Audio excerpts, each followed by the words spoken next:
What's up everyone? Welcome back to the channel. JJ here, and today we're going to take a look at every single Lego Harry Potter minifigure in my collection.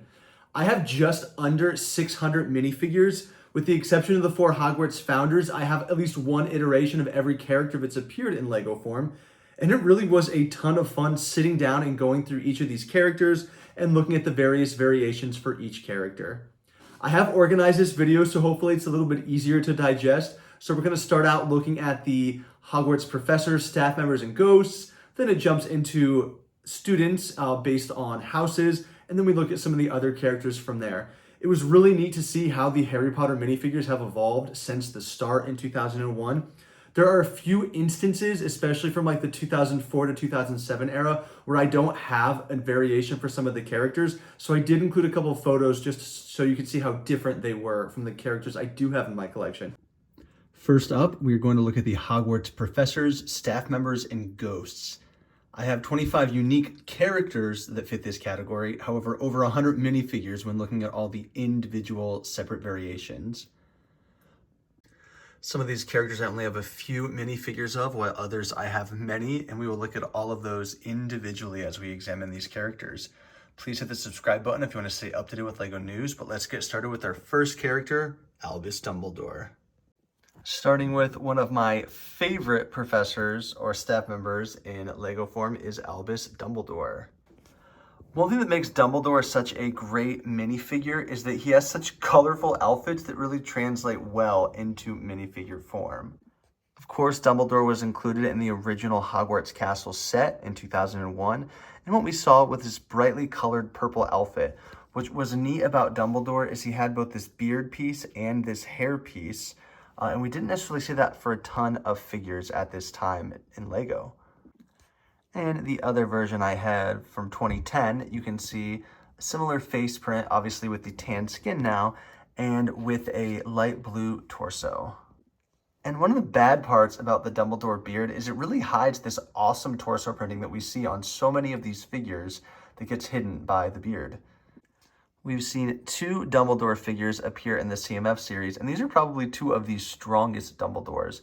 I really like how they transition between the 2 actors, and we can see the use of both the white beard as well as the gray beard to kind of represent that shift in the actors from the film, but both are still, of course, the same character, and they still have the same feel in terms of who they are in the Harry Potter universe. I quite like Dumbledore in these red robes. A lot of these come with the various advent calendars, and to me that just makes a lot of sense because I associate red with Christmas. And I mean, Dumbledore does have very, Santa Claus-like features, especially with that white beard piece. I do like that they re-released that purple color, kind of a throwback to the original series. And I quite like the pink robes they gave him as well, especially with the leg print, the leg piece from the polybag. I do think this is the strongest Dumbledore Lego has released from the CMF series, and so it made sense that the 20th anniversary gold figure was based off of him, but I was really surprised to see that the printing on the torso and skirt didn't actually match, and I tried to figure out what Dumbledore that was from, but I don't actually think I have any in my collection. So if that gold printing is unique, I hadn't realized that before, and that was really cool to see. And here, I just wanted to show some of the additional torso printing that is often covered up based on the beard. I mean, some of these look really good, especially that light blue one I think is really stand out. And here are a few more as well, looking at those purple torsos. Next up is Professor McGonagall. This is a character we have seen twice before the 2018 relaunch, and we've gotten many times since then in various Hogwarts sets. Her first appearance was in 2002 with Dumbledore's office, and for the time, I actually think they did a really good job with this figure. Especially looking at all the detail and printing there on the skirt piece, which you didn't often see. She has a traditional witch's hat just in green as her hairpiece. In 2010, we got our second Professor McGonagall figure with the Hogwarts Castle from 2010. Obviously, the minifigures had tan skin at that time, and again, this is a really good piece. The character looks really nice with that dark green, and they darkened the color of the hat we originally saw from 2002. She was re-released in 2018 with the relaunch, and honestly, this figure was a downgrade for me. If you compare the 2010 to the 2018 version, I like literally every aspect of the 2010 version better. From the color of the hat, The color of the torso, the use of the skirt piece instead of legs, even the face print I think looks better from the 2010 version. However, with the release of this hair and hat combo, we have seen a huge upgrade with Professor McGonagall. We see her being released with these very detailed front and back printing of this outfit, and it's quite nice. The newest one from 2024 even has side arm printing. So this is a character that is getting better and better with each iteration that we see released from LEGO. We've also seen her release without a hat, and even though this printing is just okay, I do like it. It's not as good as the other one in my opinion. It is nice to get a variant with a hairpiece back in the bun. And then of course here we see the 20th anniversary golden Professor McGonagall, and I think this figure looks really nice. Next up is Rubeus Hagrid. He teaches the care of magical creatures and pretty much looks over Harry Potter while he is at Hogwarts. I have 10 Hagrids in my collection. There have been quite a few others that I have not yet gotten. And I have about 6 variations or unique characters of Hagrid in my collection. As you can see, he's quite different than many of the other minifigures as he uses a unique body sculpt, and we will look at kind of how that's changed over the years. This is the first Hagrid minifigure that was released in 2001. With that wave, it came with the Hogwarts Castle as well as Hagrid's Hut. And then we see a slight change in the design in 2004. Of course, they switched to the tan color for the minifigure's face. But there's also a shift or a change in the hand of the minifigure character as well. And then, of course, in 2018, with the relaunch of the Harry Potter theme, we saw a pretty big change and improvement, in my opinion, of the Hagrid minifigure. I like the body sculpt a little bit better, and they do a great job with the detailing, plus his beard-hair combo. I think the beard-hair combo of the 2018 and later Hagrids just kind of fits the character better and creates the shape we know of Hagrid. And here are the face print comparisons of those 3 iterations. I actually quite liked the original face print on Hagrid, not for the character necessarily, but as a minifigure. I used to, when I was younger, I made customs of other characters using that face print. I didn't really like the 2004 version. It just seemed jovial in an odd kind of way to me, but I do like the modern face print for Hagrid. And here are my 3 favorite Hagrid minifigures in my collection. This first one, I really like that nice coat print as well as the tie. This is from the arrival of the Beauxbatons carriage. Of all the gold minifigures, for whatever reason, Hagrid just looks the best to me. Maybe it's his size and stature, but for the 20th anniversary, they did a great job with this minifigure. And this last one from the new Hagrid's Hut Unexpected Visit, I really like this one because you can see there's a bunch of stuff on his apron there. Hagrid works with these different creatures, and with most of the sets he comes with, you get a lot of different creatures that haven't been in the Harry Potter LEGO universe before, and that kind of just shows that. Next is Professor Flitwick, Charms Professor, and this is a very interesting character, mostly because we see him in 2 different forms. We see him in this younger looking version with the dark hair, and we see him with this older looking version with the bald head and the beard. While I do like these minifigures, it definitely seems a bit inconsistent, which is unclear as to why they did that. We see him there on the left as early as around the 2010 Hogwarts wave with the mustache and, again, a recolor of that Ron Weasley hairpiece. Then we saw him released with the 2018 CMF series as well as the Advent calendar.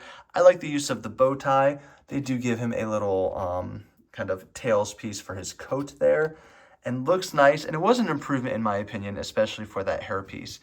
And then we have seen him re-released in the last few years as recent as the 2024 Advent calendar. And I like the beard piece. I like this one more, I think, here in the middle.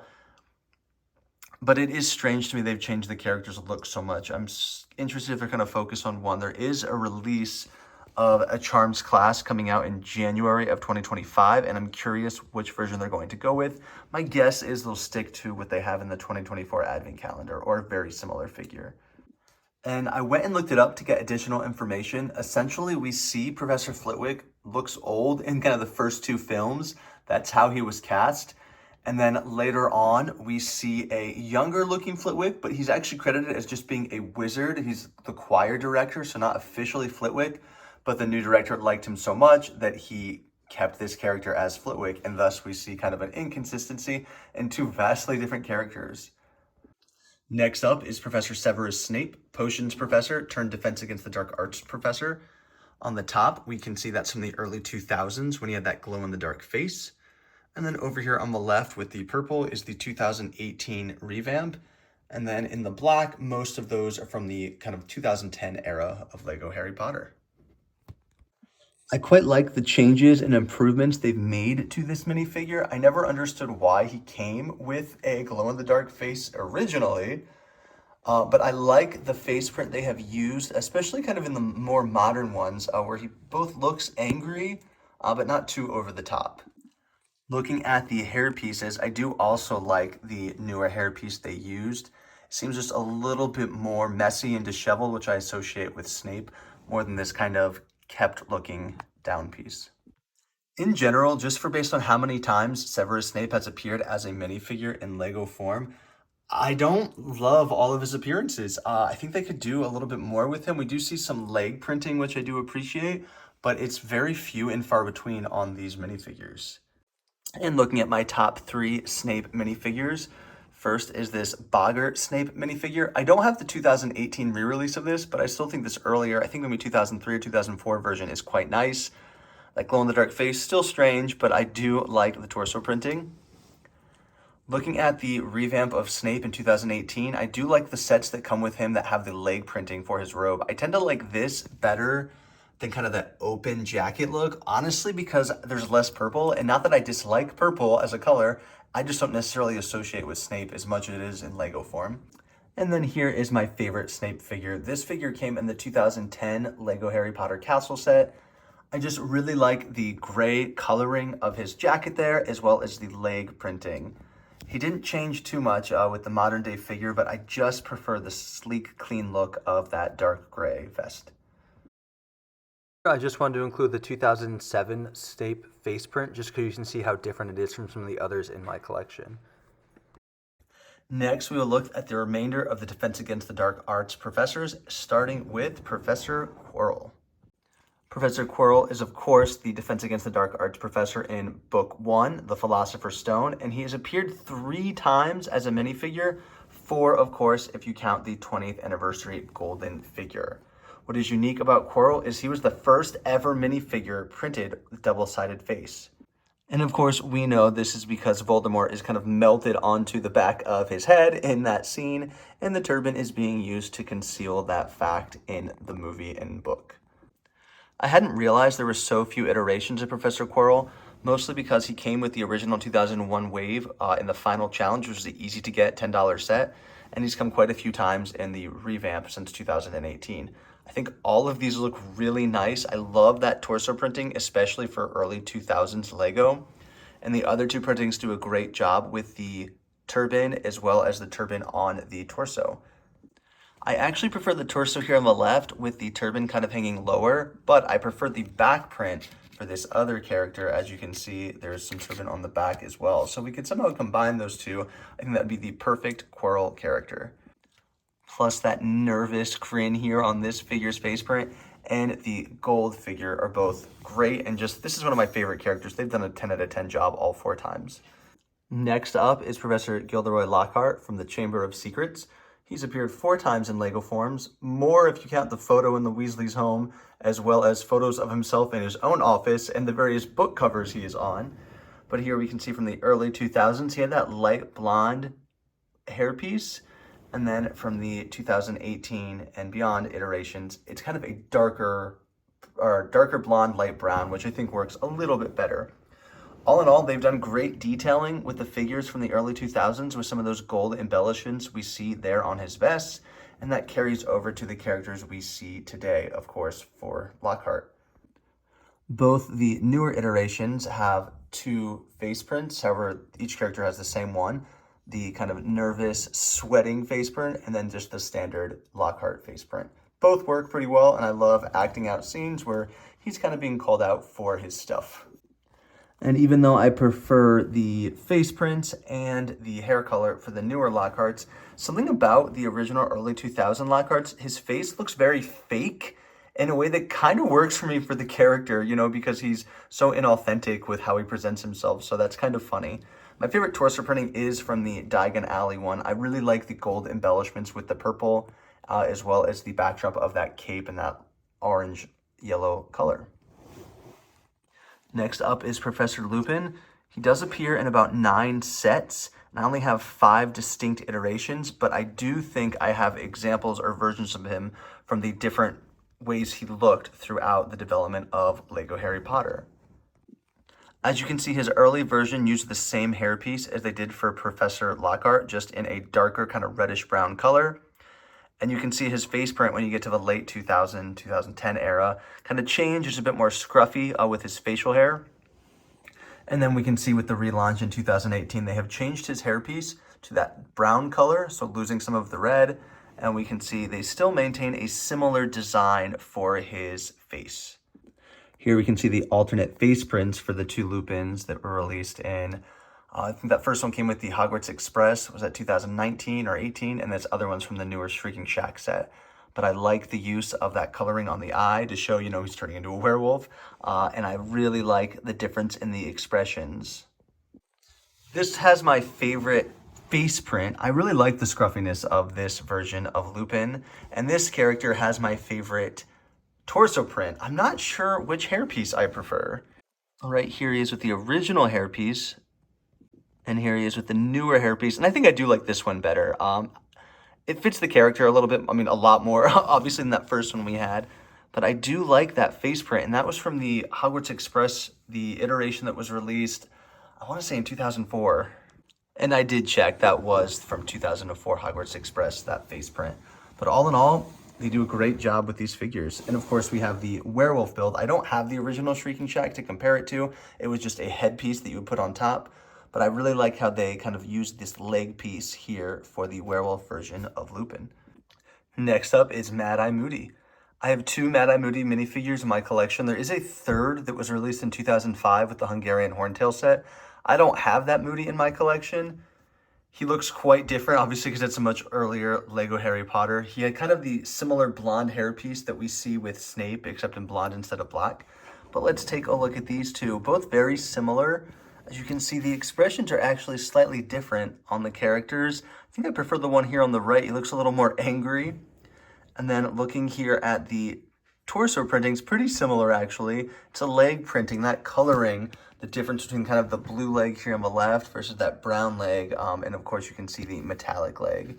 Both figures are pretty nice, and they have the same play feature where they can transform into Barty Crouch Jr. And here we can see the alternate face print with the Barty Crouch Jr. Really good use of that tongue, kind of when he gets discovered out in the woods because he's kind of doing that thing with his tongue that he did in the past. Definitely a figure I'm surprised we've only seen 3 times. I will hope this comes out in the future, especially as we expand on the Hogwarts Castle system here in 2024. Here's the Mad-Eye Moody figure from 2005, the Hungarian Horntail. Again, I don't have any of the older Mad-Eye Moodies, so I want you to take a look, and I love this face printing. Next, we have Professor Umbridge. She's been a minifigure 4 times, and I technically only have 2 unique Professor Umbridge figures. I have the one from the Forbidden Forest, as well as the one with the Ministry of Magic. I have doubles of the Ministry of Magic set, which is why I'm able to have 2 of this Umbridge figure. I do not have the Umbridge from the 2007 Castle, or again from that kind of 2018 kind of Bricktober pack. But let's take a look. The torso printing is great on both of these, lots of cat embellishments. I really like the use of pink. I think I prefer the leg printing from this Forbidden Forest Encounter set better, especially kind of with the pink shoes, if you will, kind of that dual molding. But I actually like the torso printing with the cat scarf on the Ministry of Magic version better. Here we can see, of course, the 2 alternate face prints for the Ministry of Magic. Kind of sinister smile there, and then a kind of an annoyed face. And then here we see that kind of scared, screaming face in the Forbidden Forest. And then here on the back, a more mischievous or neutral face expression. And we can see the back printing for all 3 of these characters. Next up is Professor Slughorn, and I only have 2 of this minifigure. I do not have that kind of Bricktober pack that came with the second iteration of the Boggart Snape. Also came with another minifigure for Slughorn. But we can see Slughorn here, really nice torso printing with the Slug Club. And then over on the right, it's when he transforms into the sofa that came with the advent calendar. Both really fun figures. Obviously, I like this one better, because it's a complete character, but it also has just really great torso printing. And they both have that same alternate face printing, a more neutral expression, which I think looks really good as well. Next, we're going to look at some additional Hogwarts professors and staff members who haven't appeared quite as many times in LEGO form, and we will take a look at each of these now. Here we see Professor Sprout. I have 3 Professor Sprouts in my collection. I believe this is each time she has been released. In 2011, here we can see with that traditional witch's hat in that tan color. Nice torso printing, a little bit of back torso printing as well. Pretty generic face though. And then we saw her introduced both with the minifigure collection as well as the Hogwarts Moments herbology class. And both of these look really nice. I actually like how they went the skirt piece with one of them and the leg piece with the other, kind of with those boots with that dual molding. I really like the use. If you look, they have the earmuffs kind of included here on her hairpiece, and the hat piece looks quite nice. Torso printing looks almost identical. The one on the left looks a little lighter to me, so I'm not sure if they updated it or if that was just with my printing. Actually, no, it's definitely different. You can see the collar there on each one. Here the collar kind of loops a little bit and it's more straight. So it is a new torso printing, which is quite nice. And then there is some back printing. It's nice that it goes on the skirt piece for this one. And we see a very similar back printing. And here is the alternate expression for Professor Sprout for each character. Both look really nice. I like that kind of dazed look and that kind of funny smile on this one. Professor Sprout's a character I hope to see again because I really hope this 2024 LEGO Hogwarts Castle system really expands on the greenhouses. Like Professor Sprout, Professor Trelawney's been released 3 times. I unfortunately do not have the 2004 Hogwarts Castle set that had Professor Trelawney. I did have this growing up, so I know what she looks like. But here we can see from the CMF series as well as from the divination class. I really like this hairpiece they kind of designed for her. It's very unique and I think works really well for the character. And I love the printing on both of these figures. You can see the face prints are a little bit different. I think both work really well. And then the outfits, again, I like transitioning between the legs with a lot of that dual molded kind of coloring and prints. And then the skirt piece that has some great printing here on the back. And here we can see this Professor Trelawney has back face printing as well. Kind of that bewildered staring into the crystal ball face. For both of these characters, I actually prefer the minifigure with the legs. If this printing had been on the skirt piece, I think I would have liked the skirt piece better for Trelawney, but it's just so detailed. And I think the boots really make this stand out working in the greenhouses. The Professor Trelawney figure that came out in 2004 was somewhat similar, kind of with a blue torso and skirt, and then a bright purple traditional witch's hat. Next up is Madame Hooch. She's been released in 4 sets. I unfortunately only have 3 of them, as these are duplicate figures from the newest flying lesson. The one I don't have again is that 2018 kind of Harry Lego Potter collection. It came with the 4 professors. Here was her earliest iteration. I think this was in 2002 or 2003. Quite a strange hairpiece they used, but I loved growing up this headpiece. I used it as a custom minifigure for a character I created.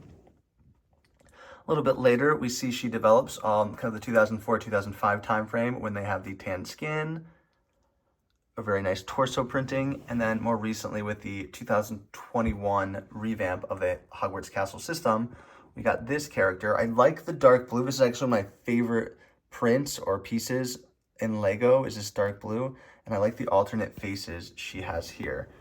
All in all, they did a pretty good job with Madame Hooch, and I love this alternate facial expression that we see with this one. Now this is definitely my favorite face print of the Madame Hooches, and I think for torso printing, I like this one a lot. If her glasses were a little less blue, or if this torso was blue, I think combining those would create the perfect figure for her. Next up is Argus Filch, the first iteration we saw with that 2010 Hogwarts Castle. I quite like his expression, and I like the keys there on his leg printing.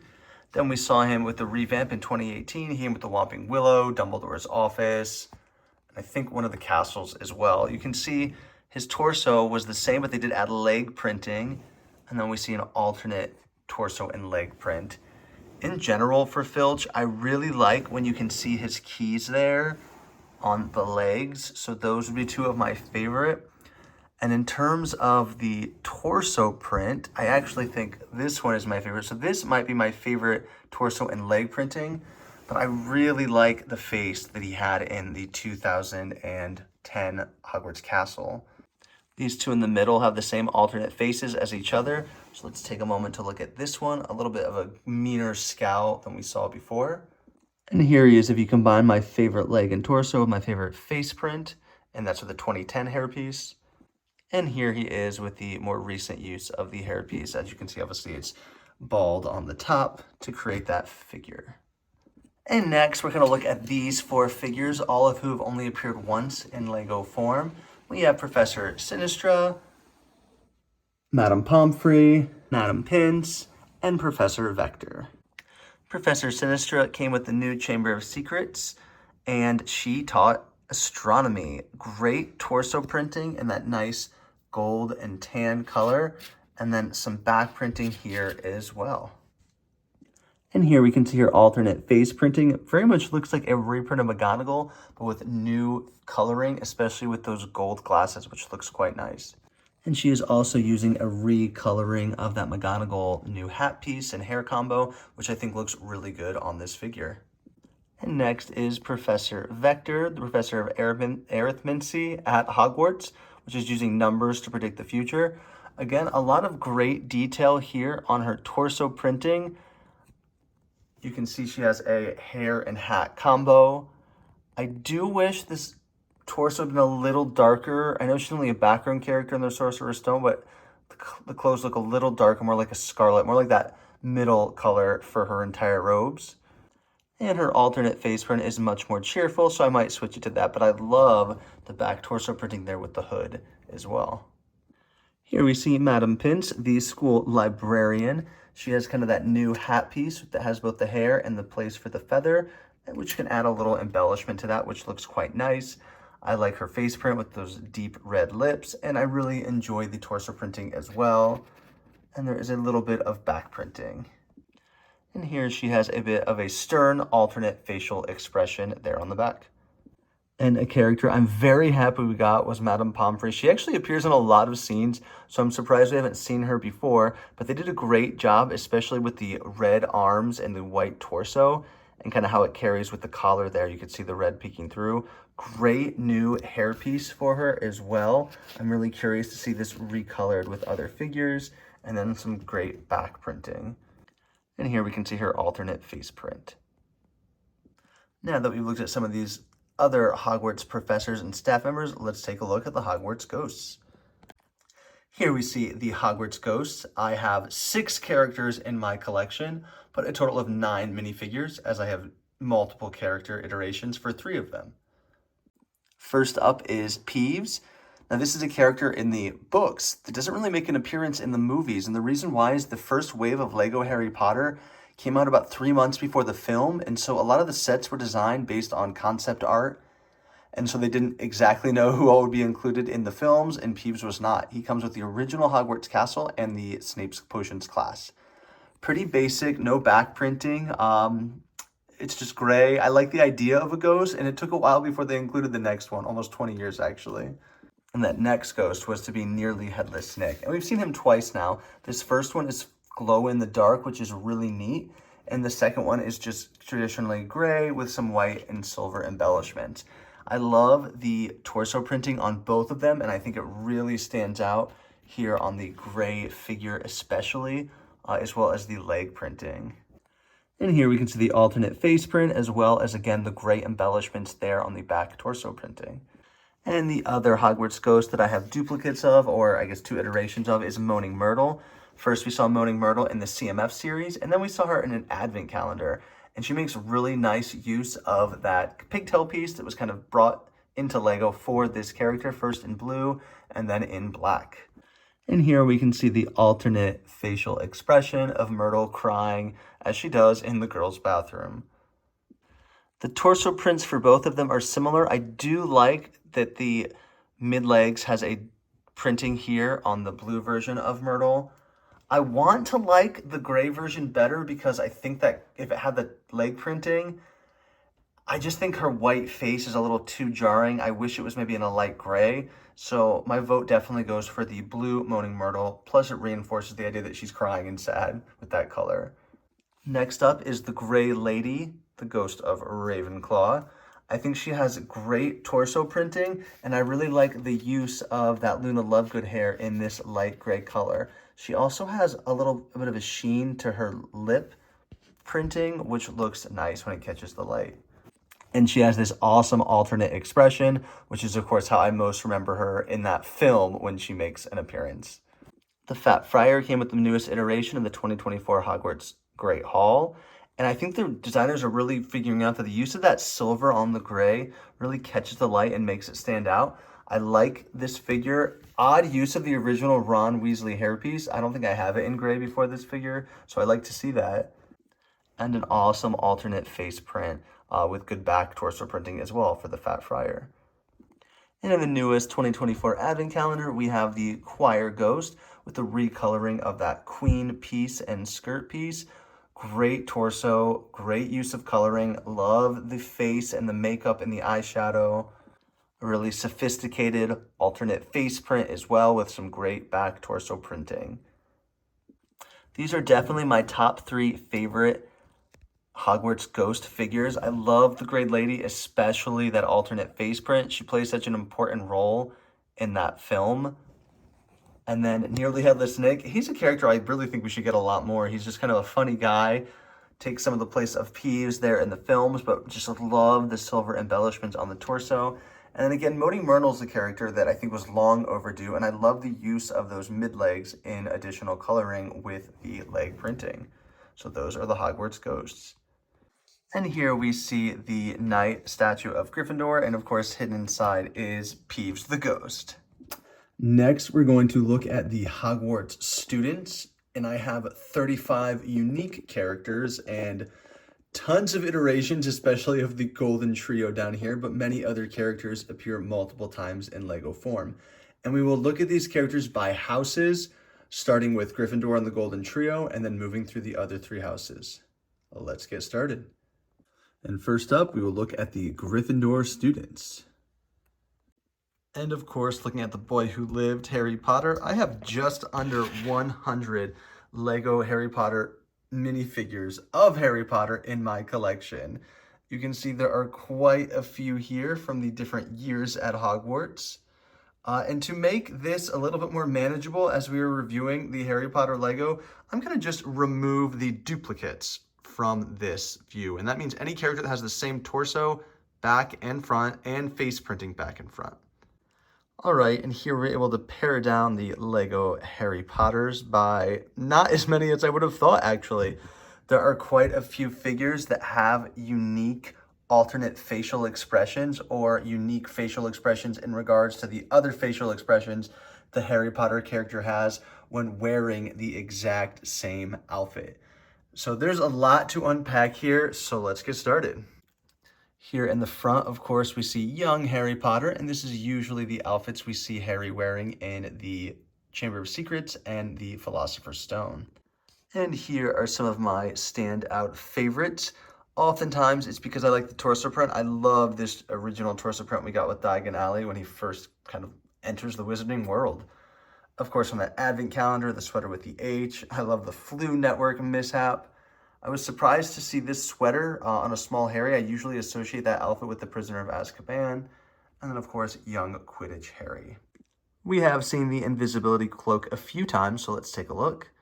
Here we can see the pattern on the inside of the cloak is quite nice for both figures. Not quite identical. As you can see, this one here does have a border. But in one, he is wearing his pajamas, and in the other one, just a traditional Hogwarts outfit. The Polyjuice Potion mistake with the girls' bathroom does give us a unique face print when he is using the polyjuice to get into the Slytherin common room. Otherwise, these are the three most common face prints we see for Harry Potter. And these first two are actually the most common, where we see kind of this smile and then this kind of shocked, surprised look. Sometimes we get that original smile on the left with this kind of right open mouth smile as well. And then other times, just with the Flu Network, as well as the Diagon Alley set, the Gringotts Bank, we get this one. And I actually just noticed on this minifigure here, the glasses look different. I've never noticed that before. This is what most of the Harry Potter face prints look like. The glasses here with kind of the tape in the middle is something I hadn't paid attention to before. And the mid-leg Harry Potter is what we often see when he is portrayed in The Prisoner of Azkaban or The Goblet of Fire. And we know he often wears this jacket and blue shirt, and as we see, it does get dirty. And it was interesting that the designers decided to include an alternate torso print as they're kind of moving through the scenes from The Prisoner of Azkaban. And we start to notice a shift in Harry's hairstyle as we get to the Goblet of Fire. I tend between these two hair pieces, these two flippy pieces, I actually prefer this one a little bit better. I think it works better for Daniel Radcliffe than just this traditional common Lego piece that we see with a lot of other characters, both in and out of the Harry Potter theme. And some of the strongest Harry Potter figures are often the characters or the figures released for the Goblet of Fire. When Harry is a Tri-Wizard champion, we can see there some side arm printing. And then in general, the back printing for these is often quite good with the jersey of Potter. I will be honest, Harry Potter in the later films actually has my least favorite face print. I just do not like the way that it looks. However, we will take a moment just to look at some more of these standout characters in more detail. These are probably some of my favorites from the Order of the Phoenix, Half-Blood Prince, and the Deathly Hallows. I like that open jacket piece there. That one came with the Thestral carriage. Love him all dressed up. Of course, the Quidditch uniform looks fantastic. Here's when he's breaking into Gringotts, and we see the water is rushing down his face.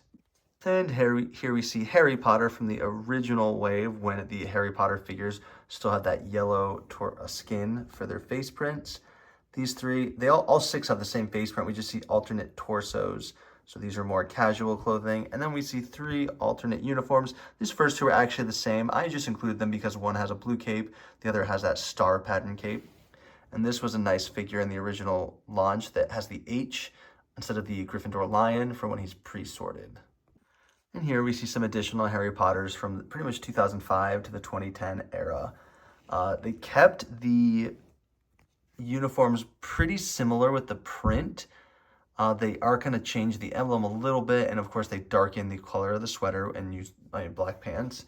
We see some casual clothing, as well as a Quidditch uniform, and there he is in the second task going to the Black Lake. Of course, the biggest change was they changed the skin to tan colored. And this wasn't just Harry Potter. Multiple different themes that were based on real life things, like Star Wars, for instance, originally used that traditional yellow face printing, and that transitioned at this time. And of course, we can't forget the variant Baby Harry that came with the CMF series with Lily Potter. What is your favorite era of the Lego Harry Potter minifigure? And next up, we have Hermione Granger. And this is a figure that has looked quite different in various iterations of Lego Harry Potter. Lots of different hair pieces have been used, but many great torso and face printings. Similar to Harry Potter, I am going to remove some of the duplicates, although we're mostly only going to see duplicates removed from down here, where we see a lot of young Hermione's, really disproportionate if you look at the rest of the years. And I will say, when looking at these Hermione minifigures and removing duplicates for young Hermione, you'll notice that sometimes she comes with this skirt piece, other times she doesn't. I took out duplicates without the skirt piece because I feel like the skirt piece is a better figure. And so you'll see there are a lot of instances where she has this skirt piece. However, that's because every duplicate I removed was without the skirt piece. So like this character right here in the middle, she exists with the skirt and without the skirt piece, but I'm only gonna look at her once.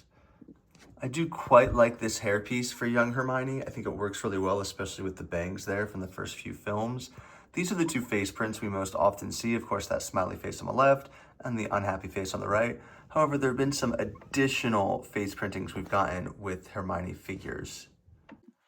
And looking at the school uniform torso prints, they've done a good job with young Hermione, kind of keeping it fresh, so they're very similar. It's clear that we are, of course, looking at Hermione in her Hogwarts uniforms, but they're all slightly different, from open jacket to closed jacket to a scarf to a Slytherin uniform.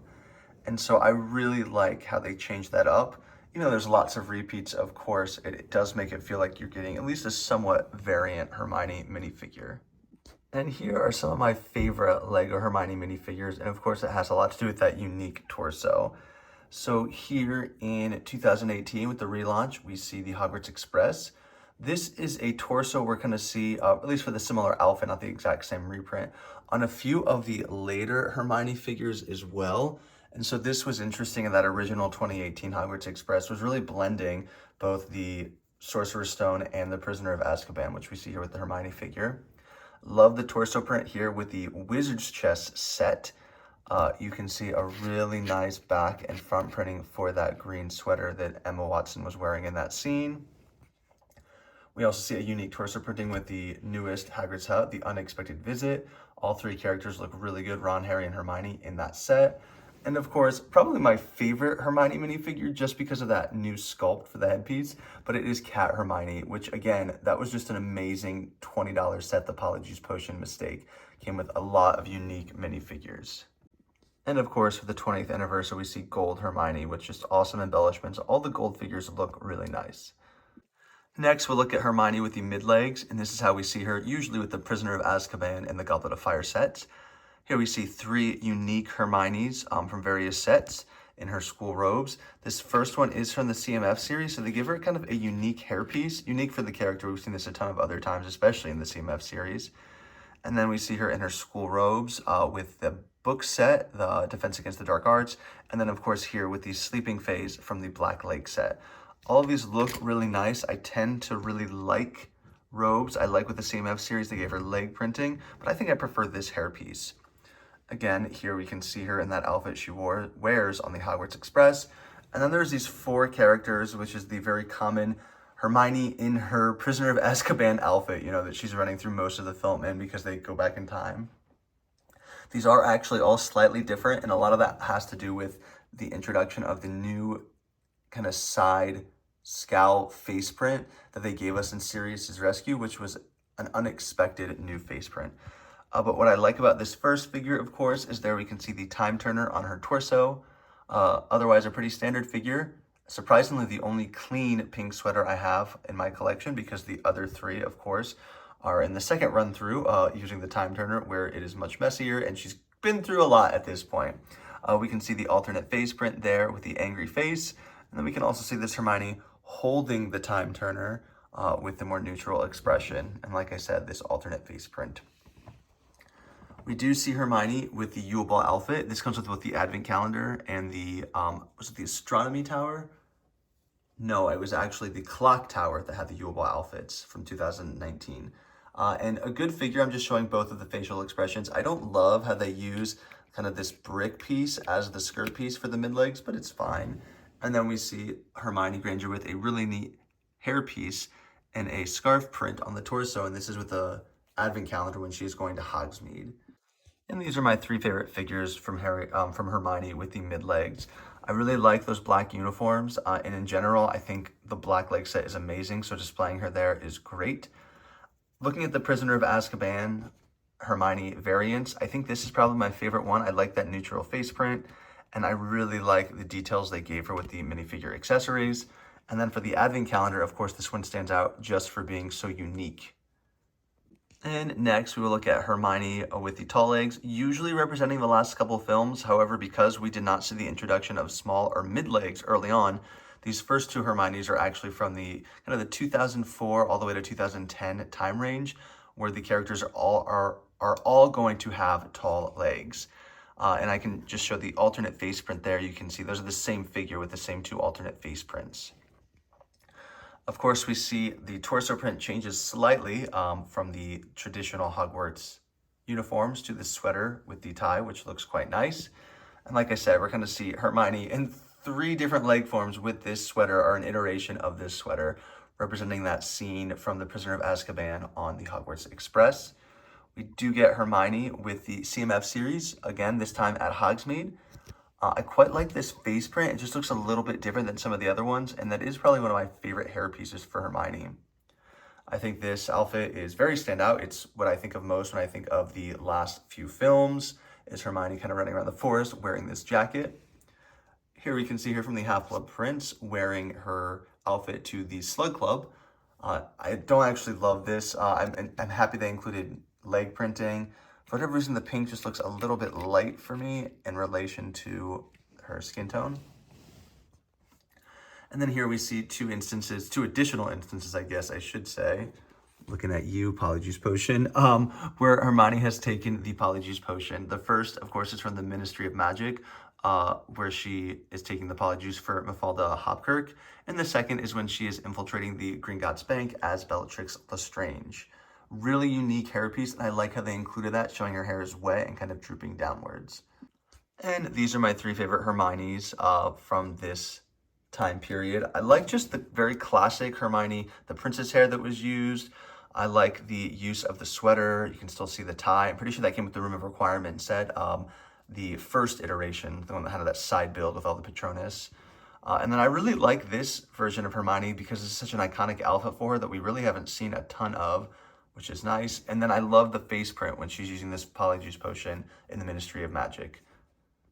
Now we're going to look at the original face printings for Hermione. These two are the same face print. This one on the left is just worn, so that's just an error in my figure. So we'll kind of move past that for a second. And we will look at these two. Hermione in the original wave only came with a few sets. She came with the Hogwarts Castle, of course, the Hogwarts Express, the Forbidden Corridor, and she did come with the Diagon Alley shops, which you see her in that variant outfit. But in general, they didn't have a lot of minifigures in the early 2001 sets. You'd get a couple. Some of the larger sets would have more, especially the castle, but it's nice that she's been included more and more in LEGO Harry Potter. Next, I misspoke earlier. These Hermione figures, I'm including them again, are from the 2010-2011 era. It's this one that is from the 2005 era, so we did not change that hairpiece until a little bit later. And so the hairpiece is going to stay consistent with the 2005 wave of LEGO Harry Potter. And the 2005 wave gave us just outrageous face prints for really Ron and Hermione. So let's look at the alternate face print when she's not sleeping. I mean, this is just wild to me. I don't understand how this got greenlit. I just think it looks awful. It looks bad. All of them look bad. Every single character looks bad, except Harry, because they didn't really change his face much. I think Hermione, Ron, and Draco, who I unfortunately do not have, are really the standouts in terms of really unfortunate face printings. Even Snape looks a bit strange. And here's the Draco face print, which again just seems off, similar to Ron and Hermione. Hermione is a great character and a really fun minifigure just because of all the detail and changes we see with her throughout the various films and the outfits that she wears. And next up is Ron Weasley, and as you can see, I have quite a few of the Ron Weasley character in minifigure form in my collection. He was much more common back early in 2001 and 2002, but as you can see, there are not as many duplicates as we see here as we did with Hermione, as she tends to be the selected student to accompany Harry in many of the sets. And similarly, we are going to remove the duplicate figures so we can look at these more easily. And there were not a ton of duplicates overall, except from like the early wave, of course. But I did decide to keep pretty much alternate face prints, two versions of each of those, even though it's the same character, just so we can compare the face expressions, just because there aren't a ton of Rons overall. And here we will look at Ron Weasley and his Hogwarts uniforms. These first two, of course, are the gray sweater. You can see the variants there. The one on the left includes the Hogwarts Gryffindor emblem, while the one on the right does not, although both are similar and they have the Gryffindor ties. Then we're going to see a bunch of different variations of Ron with the black robes. Here we can see closed, and then we can see closed with the tie, and then we can see open where you can see the sweater print. Do want to point out, like I said, I am including duplicate figures of Ron just so we can see the alternate face prints, just because there aren't as many figures for this character.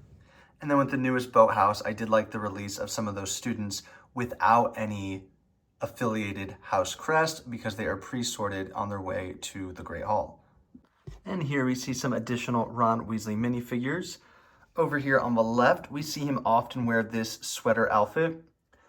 most often when he is in the Fort Anglia rescuing Harry Potter from Privet Drive. However, we also saw this in the Gryffindor Common Room gift with purchase, where you can display the chocolate frog cards.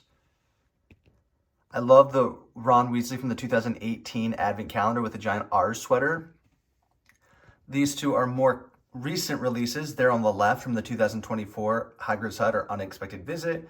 And then on the right, of course, we see that is Ron Weasley with the Aragog Spider in the Forbidden Forest set. Each of these looks really nice, and I like the unique torso printings we often get. And looking at some additional Ron Weasley figures, from the 2018 Hogwarts Express, we can see him here with this nice zippered jumper. I really like this outfit from the Wizard's Chess set. Again, all three, Harry, Ron, and Hermione, have really unique and great looking torsos. Of course, the girls' bathroom Polyjuice Potion mistake. We can see after he's taken the Polyjuice Potion, it's taking effect on his face. The Ron Weasley with the new Burrow set. I did rank him 10th out of 10 for the Weasleys with that set, well, the characters with that set. But I do think it's a nice print. Nothing too stand out, but it isn't bad. And then, of course, the Golden Ron Weasley, who looks just as nice as the rest of the golden figures. And these are my top 3 favorite Ron Weasleys from the early years. I just really like that Christmas scene where him and Harry have matching sweaters. I also quite like how he looks and really how all the characters look there in the Wizard's Chess set. And then, of course, last, that Unexpected Visitor's outfit. And here you can see Harry and Ron together in those Christmas sweaters knit by Miss Weasley or by the magic knitting in the Weasley Burrow. And this is probably my favorite appearance of the trio there in the Wizarding Chess set with those unique torsos. And I love how Harry's is tattered. And then in the newer Unexpected Visit Hagrid's Hut set, I like the trio's outfits. I really think Ron is my standout favorite of these three, however, even though all are strong. And I was really surprised to see I had so few Ron Weasleys with mid-legs in my collection, but here are the 6 characters. Of course, this first Ron Weasley from the CMF series. I like the use of the mid-legs, but again, similar to Hermione, I think the hairpiece is just an odd choice for him. Love they included the sleeping face with the Black Lake set when he's underwater waiting to be rescued. We see his Yule Ball outfit twice, of course with the clock tower with all the students that are included with their Yule Ball outfits, as well as the Advent calendar for 2019. And then here we see the Advent calendar when the students are going to Hogsmeade. So this is a unique viewpoint or aesthetic for Ron with this hairpiece that we see used for Fred and George recolored. And then the Prisoner of Azkaban. I only have 3 of these, which is quite a few less than I have of Harry and Hermione, but it does make sense as he stays back when Harry and Hermione go back in time. I like the use of the dual colored legs here on the left to show the cast or his hurt leg. And it was an interesting choice. You can see on the right figure, that maroon color sweater, you can see some red underneath. And so on the left, it's that red. So I'm curious if there was like a pullover he took off, but all in all, pretty good figures. And I'm not certain I have a ton of favorites for the mid-leg. It's probably the one here in the middle with the dual colored legs, as well as Sleeping Ron that we see in the Black Leg. And here are some Ron Weasley minifigures from the later series. I do like his hairpiece. If you can see, it is kind of different from what we usually see here with the mid-leg Ron Weasleys. So we see this transition with the hair, which I think works quite nice. This first one is from the CMF series, of course, when he's in Hogsmeade. Then Attack on the Burrow. That's actually one of my favorite. I know it's very kind of basic, and we've seen that red shirt kind of recolored with some of the mid-legs, but I think it works really well for him. Then we see him in Grimmauld Place, and then just noticing he really must like these stripes as we see some of those additional prints for the Ron Weasley minifigure. Of course, we have the 3 instances of Ron Weasley taking the Polyjuice Potion. First on the left, when he is sneaking into the Slytherin Common Room. Here in the middle, this is from the Ministry of Magic set. He is Polyjuice Potion for Reg Cattermole. And as you can see, I really like the torso printing kind of with the water going down his torso. And then as they sneak into Gringotts Bank, we can see Ron is disguised as Dragomir Despard. And I quite like the alternate hairpiece for that character. Obviously, this isn't Ron, but this looks a lot like the hair of the actual actor that portrays Ron. So I'm curious if we're ever going to bring that back with some of these later film Ron Weasley characters. And here we see some of the earliest iterations of Ron Weasley. From the original 2002 and 2001 wave, we see this kind of new hairpiece they use for the character, a bit of a bowl cut. Not my favorite, but it actually works for the character, I think because of the coloring they selected, which is quite nice. Usually he's displayed, of course, in his house robe. However, we see him in many different sets, kind of with that more casual outfit. including when Ron Weasley appears in the Gryffindor Common Room, the Hogwarts Express, as well as in the 2002 Privet Drive set. By 2005, we've already talked about this with Hermione, but they really struggled with the face print of the characters. I think they look hand-drawn, but not in a good way. And on the back, he has his sleeping expression. And this works for me a little bit more, only because we know that they're underwater, so I'm okay with it looking kind of crazy, but not for like a normal expression. And here we see some additional Ron Weasley figures in both casual clothes on the left, and then in the Hogwarts robes there on the right with the Hagrid's Hut. I believe that was the 3rd edition, 1, 2, 3. There have been a ton of Hagrid Huts, and they're all usually pretty well done. And I actually like the darker color they transitioned for that sweater piece for the Hogwarts robes. And these are my favorite from the older films. I just like the way he looks on Attack on the Burrow. I know it's a very basic torso printing, but it just fits the character. And of course, when he's breaking into the Ministry of Magic, I love the torso print and it really works. And then I love the face print on this one. That set came with the Ninja Aragog build and all little mini spiders. I always display them kind of crawling up Ron, and this really works in that display. Here we see Neville Longbottom. This is a character we've seen many times and spanning pretty much all of the 7 books and films. Here on the bottom row, for instance, we can see him transition from the short legs up into the mid legs towards the central films. And then up here, again, we see the development into the tall legs for the later films for Neville. Here we see Neville's first iteration. This is back before they had the short or the mid legs. I hated his face print growing up. It just made him look so lame, but I guess it kind of fits the character. We see as Neville develops with the 2010, or I think the 2011 bridge set for the Battle of Hogwarts. They gave him that nice sweater printing and definitely improved his look, which we saw happen with the character and actor as well. Then when they re-released in 2018 with the minifigure series, they had those mid legs and the flying lessons we can see there. So they kept his face print pretty similar with a few changes. Here we see him as a member of the Slug Club, and then of course the remake of that Battle of Hogwarts set. In terms of hair pieces used, we've really seen these 4 pieces. This is probably my least favorite, the Professor Lupin hair. I don't think it really fits Neville quite as well. Obviously, I did not like the original hairpiece they used, but they didn't have a ton of different pieces back in the early 2000s. I like this hairpiece for Herbology, but this is definitely my favorite hairpiece for Neville. It's pretty basic, but I think it fits the character pretty much throughout all 7 eras. For the Herbology outfit, I think I actually prefer the CMF face print over the Hogwarts Moments face print. Both are very similar, but I think there's a little bit more detailing with the CMF version. And these are my favorite Neville minifigures. I really like that CMF Herbology outfit. The first flying lesson, just a standard Hogwarts robe. I think the face, the hair, it all kind of works.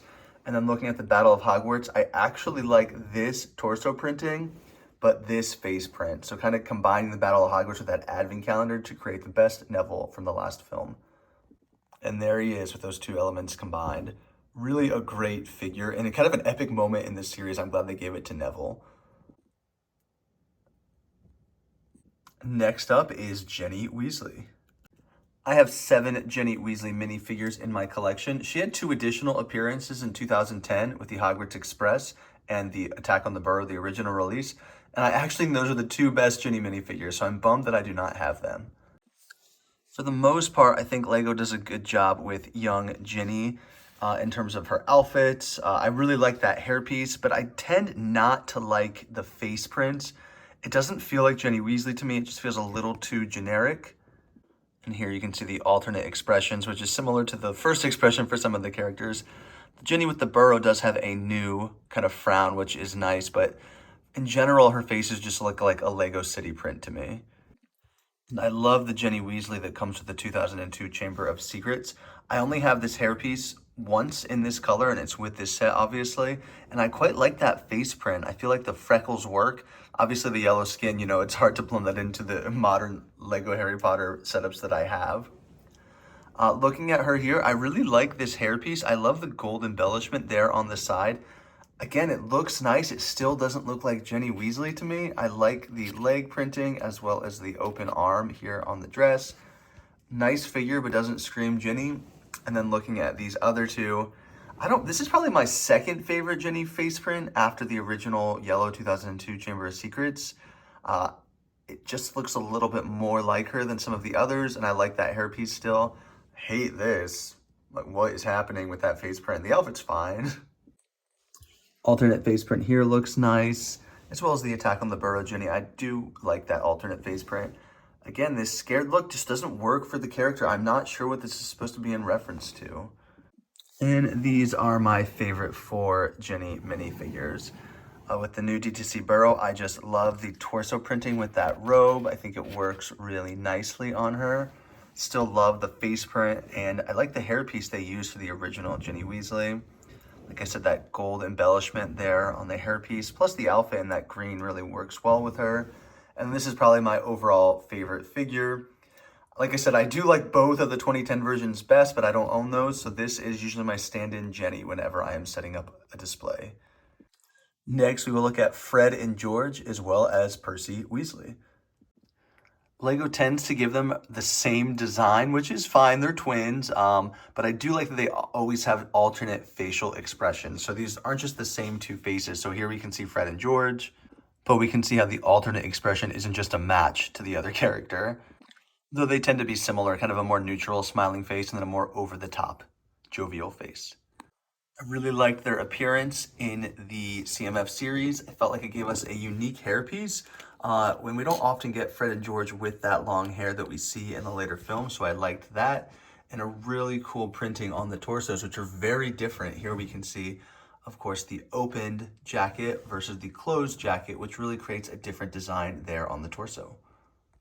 Here we see them in 12 Criminal Place, and again, here is an example where I just wish they had changed the torso printing a little bit. Maybe one has an additional button open, I don't know, something like that to give it variance.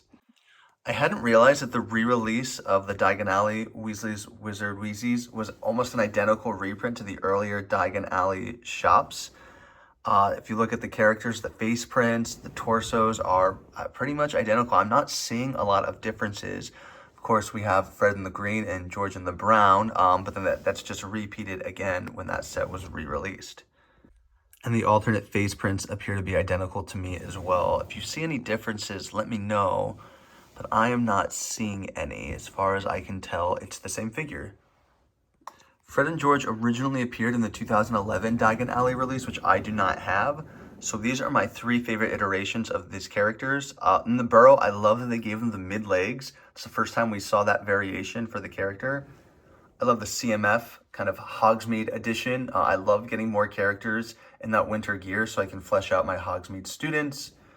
And then even though it was just a reprint, they did a great job. So I guess if I had to reprint any of the torsos, this is probably the one to pick when they're in the Weasley's Wizard Wheezies. I really like the use of the different colors and the W there on the tie. It does work for the character. And I do like this hairpiece for the character a lot, actually. So these are my favorite iterations of Fred and George that are in my collection. Next up is Percy Weasley. And we've only had this character twice. The first time came with that book, A Spellbinding Guide to the Hogwarts Houses. And then, of course, with the newer 2024 D2C Burrow set. Very different takes on the figures. I actually prefer the hairpiece they originally gave him with that book. I know this is the messy bedhead, but it just doesn't feel like Percy Weasley to me. Here you can see the alternate face prints are quite similar between these 2 characters, but again, the eyebrows, something just works more for me with the face print from the Spellbinding book opposed to the D2C Burrow. For me, this is not a character I need a ton of, so I have one that I can display with my Hogwarts castle, which is great.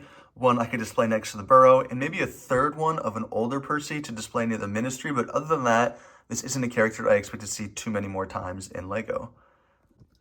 Here we will look at some additional Gryffindor students that appear a few times in LEGO form. Seamus Finnegan, who we've only seen in his earlier iterations, has a similar problem with Ginny Weasley where his face just looks like a generic LEGO City face. However, the alternate face print is often that explosion, which looks quite good and is obviously recreating that scene. And here you can see what I mean when I'm saying that his face print just looks like a generic LEGO City character. Doesn't really look like a specific actor or character from the Harry Potter universe. While I quite like the face print, of course, and like that they've given him various uniforms throughout his appearances. This is a relatively weak figure in my opinion. I'm not sure the hairpiece is perfect for him. He's not a character you design a new hairpiece for, of course, but there are a lot in production right now, and I would be interested in seeing him in some of the later iterations in the later films. We've only gotten Colin Creevey once, but this minifigure really looks perfect to me for what I would expect with the addition of the camera, plus the awesome use of that hairpiece for Colin. Plus, I tend to really favor characters that have the black robes opposed to the gray sweaters, and I think it looks great. Colin's alternate face print could use a little work. I would like more of a stone, stoic, petrified look that we see in the Chamber of Secrets. But all in all, for being a small side character, I think they did a really good job with Colin. Next up, we have Dean Thomas, and I think he looks great all 3 times that he has appeared. The first time in that CMF series with that great scarf printing that went onto his legs. Then we saw him in the Hogsmeade Winter Village visit with the nice jacket. Again, I just like being able to display my characters in different settings. And then with the boathouse, we saw him in a, not Gryffindor because he's not been sorted yet, but just in a traditional kind of welcome to Hogwarts outfit. Again, this makes it easy to display one character at a Quidditch match, one character at Hogsmeade, another one in front of a castle. So all in all, a really great figure. And these two do have alternate face printing, although it looks pretty much the same for the Hogsmeade version. And then we just see the sad face, which, like many other characters, just looks like a traditional Lego City unhappy character. Next up, we have Lee Jordan from the Hogsmeade Station Hogwarts Express. I have the second figure in my collection that I thought was Lee Jordan, but trying to figure out where he's from, I can't really figure out. He has that same torso printing from the boathouse, but I think I would remember changing the hands, and they're kind of this weird like glove beige color. So this is Lee Jordan, and maybe I made a custom at some point. It is the Harry Potter hairpiece, so it's definitely possible I took that face print from either the Hogwarts trunk or the Quidditch trunk. But let's look at the actual Lee Jordan we know to be true. I don't love it. I don't love the hairpiece. This isn't my favorite hairpiece. I think it works for Charlie Weasley, but not so much here on Lee Jordan. Maybe I'd prefer that Mateo hairpiece from Lego Dreams. But again, I do like the torso printing. And while his face print looked pretty unique for him, the back printing again looks like a sad Lego City kid. So not my favorite. Let me know what you think of Lee Jordan, and if there is a second set with him that I just, for whatever reason, am blanking on, please let me know. Next, we have the Patel twins, Padma and Parvati. I will say, in the books, Padma is actually sorted into Ravenclaw, but in the films, they're both sorted together, so I'm doing them both here with Gryffindor. Essentially, the director of the film did not think viewers would know the two characters were sisters or related if they were in different houses. So first iteration we saw of them was in the advent calendar. I quite like the dresses, and I actually am okay with kind of switching, the leg pieces, showing they kind of share those different elements to create two different designs. I don't, however, love the design for the mid-leg version of the dress piece, which is just kind of a 1x2, thin and thick, kind of on top of each other. I wish they designed a new piece for that, but the characters look great. I'm happy with the facial expressions. It's just the same on both sides for each character. Then we saw Parvati come with divination. And again, I like the black robe. She kind of kept the same hairpiece. Not too much of a change there on the face print. And then we got a young Padma when she came with the kind of playset of Diagon Alley with the Madame Malkins. And here you can see what I mean when they have the same alternate facial expressions with that advent calendar set. And here are the alternate face prints for these two characters. Again, Padma just looks like a Lego City generic child.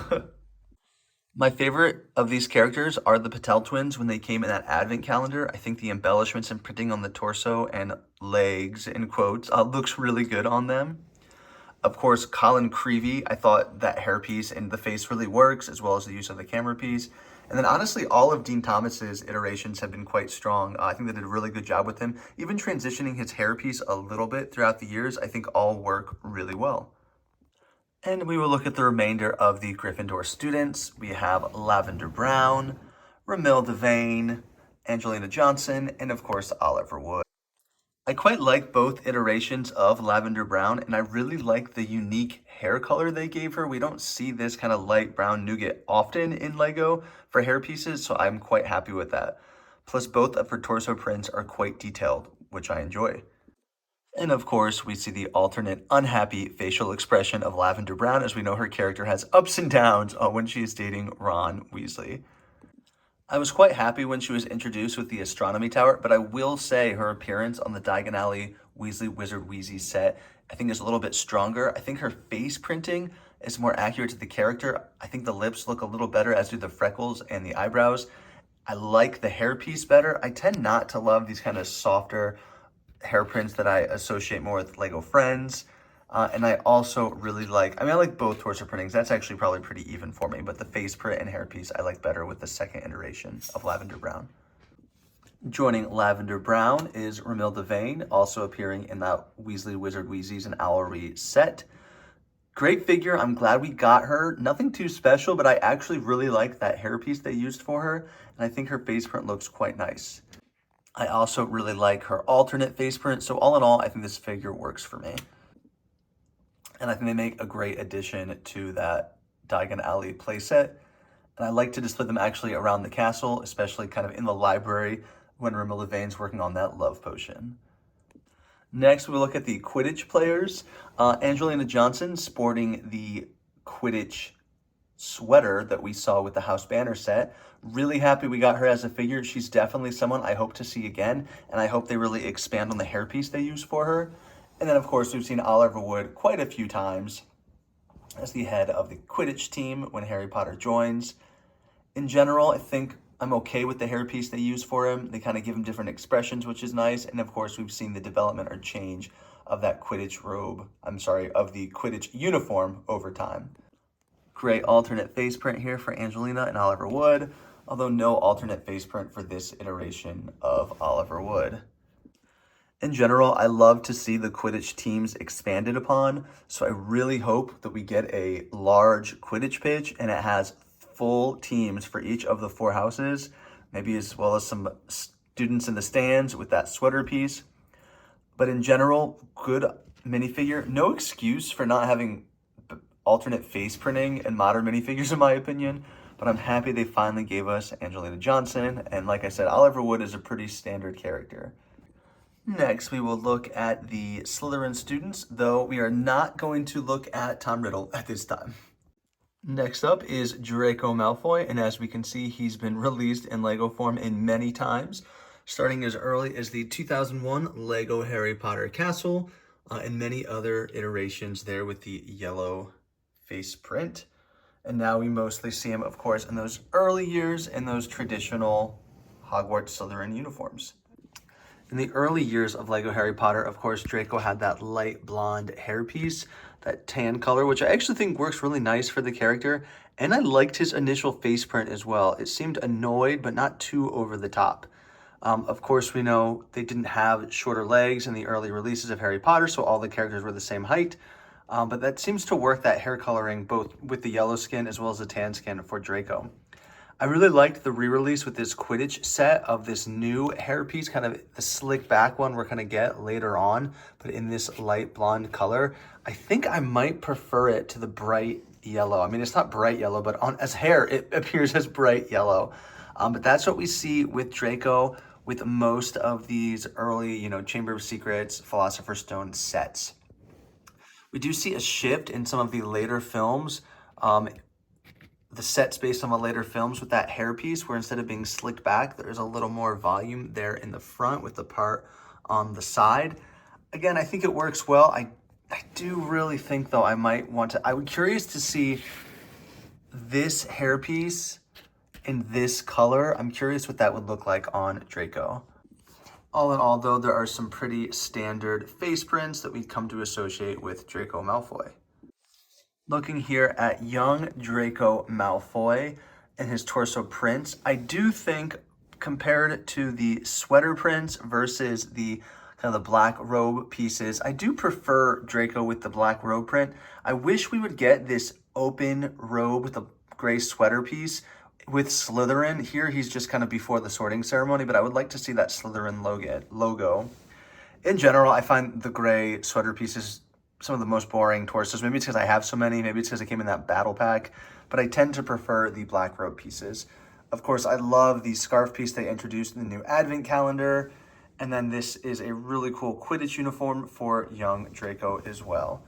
Looking at young Draco, I think my favorites are either just this, really standard black Slytherin robe, or maybe this scarf piece.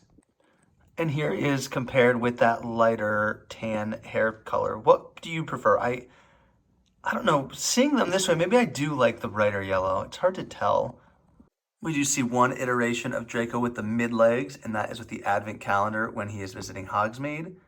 And while the torso printing is great, it's actually this alternate facial expression, which is quite unique, that I really like.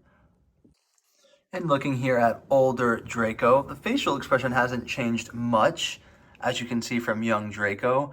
And again, I definitely have preference to the Dracos that have the black robe piece. However, with older Draco, there's some variations, like this one here where you can see there's leg printing, which is quite nice. And I love the Slytherin snake there on Draco's tie. I think he also looks good in his Quidditch uniform. I tend to prefer older Draco minifigures. They just look a little bit better to me usually. And looking at the Quidditch Dracos, I quite like this new Quidditch piece, kind of that little hood that goes on underneath the head. And I like the torso printing. The older Quidditch uniforms I prefer more for like Quidditch sweaters for fans, but this is what I like to see with my players on the Quidditch pitch. And these are my top picks for Draco minifigures. Something about that original print I think really worked for the character with that facial expression, and I like the way the silver and that tie pops. For older Draco, these are my two favorites. I love the leg printing there on the left, and like I said, that tie just pops here on the right. For young Draco, I really like the black robes, and then of course, whenever you get variations that you don't see often, such as the Quidditch uniform or the Hogsmeade outfit, I think look really nice on this character. Next, we will look at Vincent Crabbe and Gregory Goyle. Here on the left, of course, we see Vincent Crabbe. He's appeared twice in different sets with the Slytherin Common Room back in 2002, and then in the Polyjuice Potion Mistake. I have 2 of those sets, so I actually have 3. So we're looking at that figure twice because we will look at the alternate face print that turns him into Ron and Harry. I didn't love the original Vincent Crabbe's hairpiece, but I really liked his facial expression. I feel like that really captures the essence of the actor a little bit more than we saw with the Polyjuice Potion Mistake. He looks kind of dumb, which he is, but he's more of like a brute dumb, so there's a little bit more strength, I would say, behind his character usually. And then, of course, we see the alternate face print, which is, Ron Weasley turning into him with that Polyjuice Potion, which is such a great set overall. And then here we see Gregory Goyle. He's actually been in 3 sets, and I had to triple check to make sure that this was Goyle and not Crabbe, because again, the 2002 Slytherin Common House, I feel like the face print really looks like Goyle, but I didn't love the hairpiece, although it was closer than what I thought we got for Crabbe. And then they kind of gave Gregory Vincent's hairpiece just in a different color. I'm not sure if that works for me either.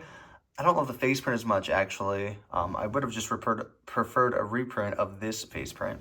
And then we saw him in the Polyjuice Potion Mistake, and I do think they did a great job with the Gregory Goyle figure in this. I think the hairpiece is perfect, and the face really, really does it. And then, of course, we can see the alternate face print for Harry Potter. And one thing I want to point out with the Crabbe and Goyle figures is even as far back as 2002, they do have alternate face printing, so you can turn them into Harry and Ron to recreate that scene when they take the Polyjuice to get into the Slytherin Common Room.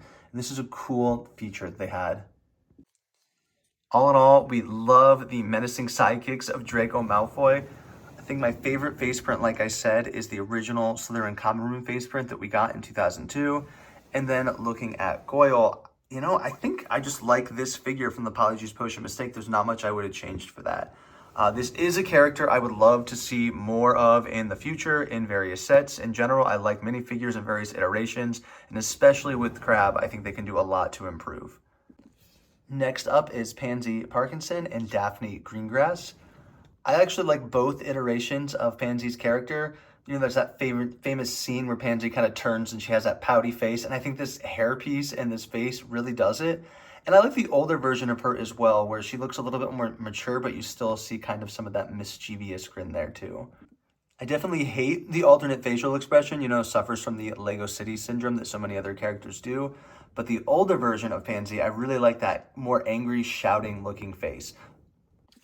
I love they've been including that skirt piece more and more with Hogwarts students in the early years. And I think both hairstyles work really well for this character.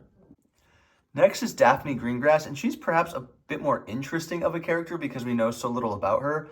She's only mentioned briefly in the Order of Phoenix when getting called for her owl exam. She is a sister of Astoria, which is who Draco ultimately ends up marrying, so we don't know a ton about her, but she is in the same year as Harry Potter. Of course, I hate both of her face prints, but this is a character that I hope is expanded upon in the future with the Harry Potter series, and then obviously in minifigure form as well. All in all, I love both iterations of Pansy, hope to see her again, and I like that LEGO keeps introducing these small side characters we don't know much about.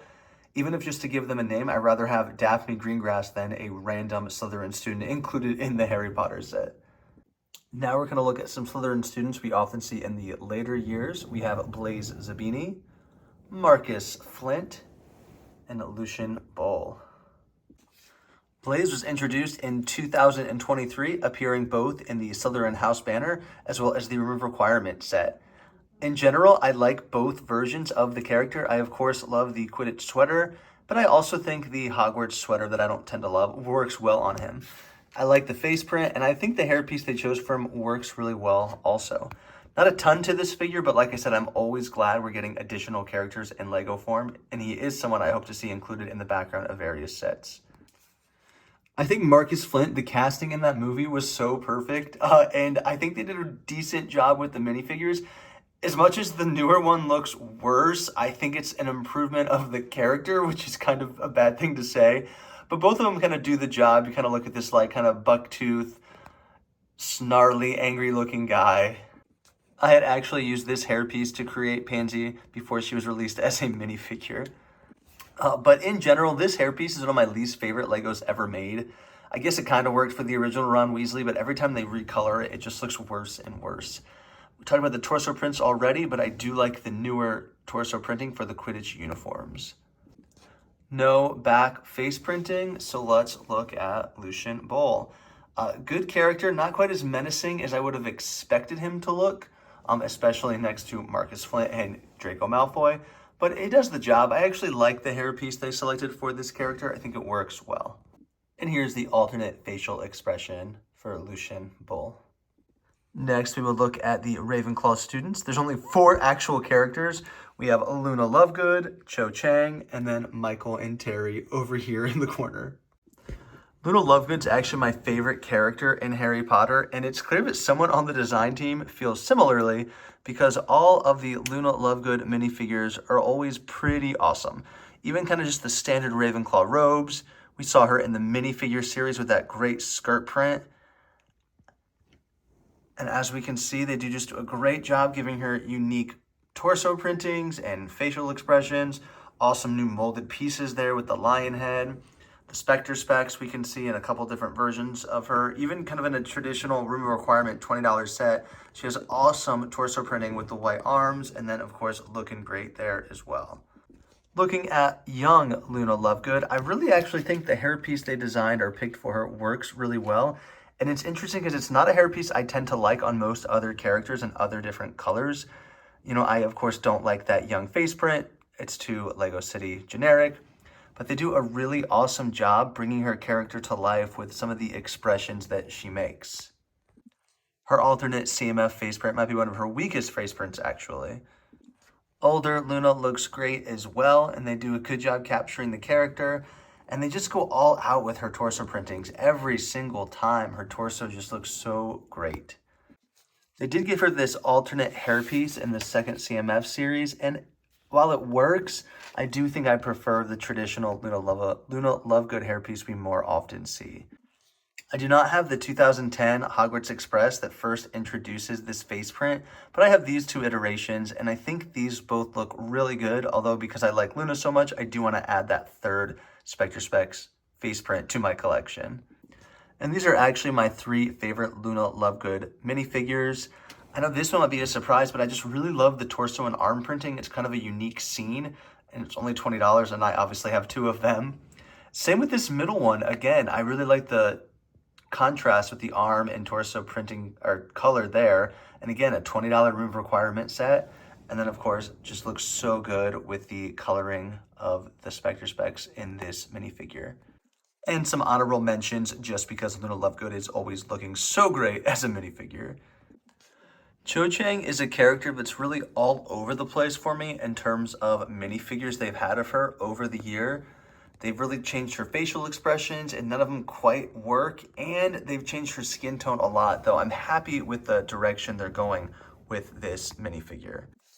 Looking at the youngest version of Cho, I actually like this Ginny Weasley recolor in black that they use for the newest advent calendar. I can't tell if I think it works better, but it's mostly because I hate this face print, but let's switch them and see what it looks like. Okay, interesting. I like the hairpiece less than I thought I would, mostly because I think this looks better on the right and I don't like the face print as much, so maybe I'm not sure which of these two hairpieces I like most for Cho.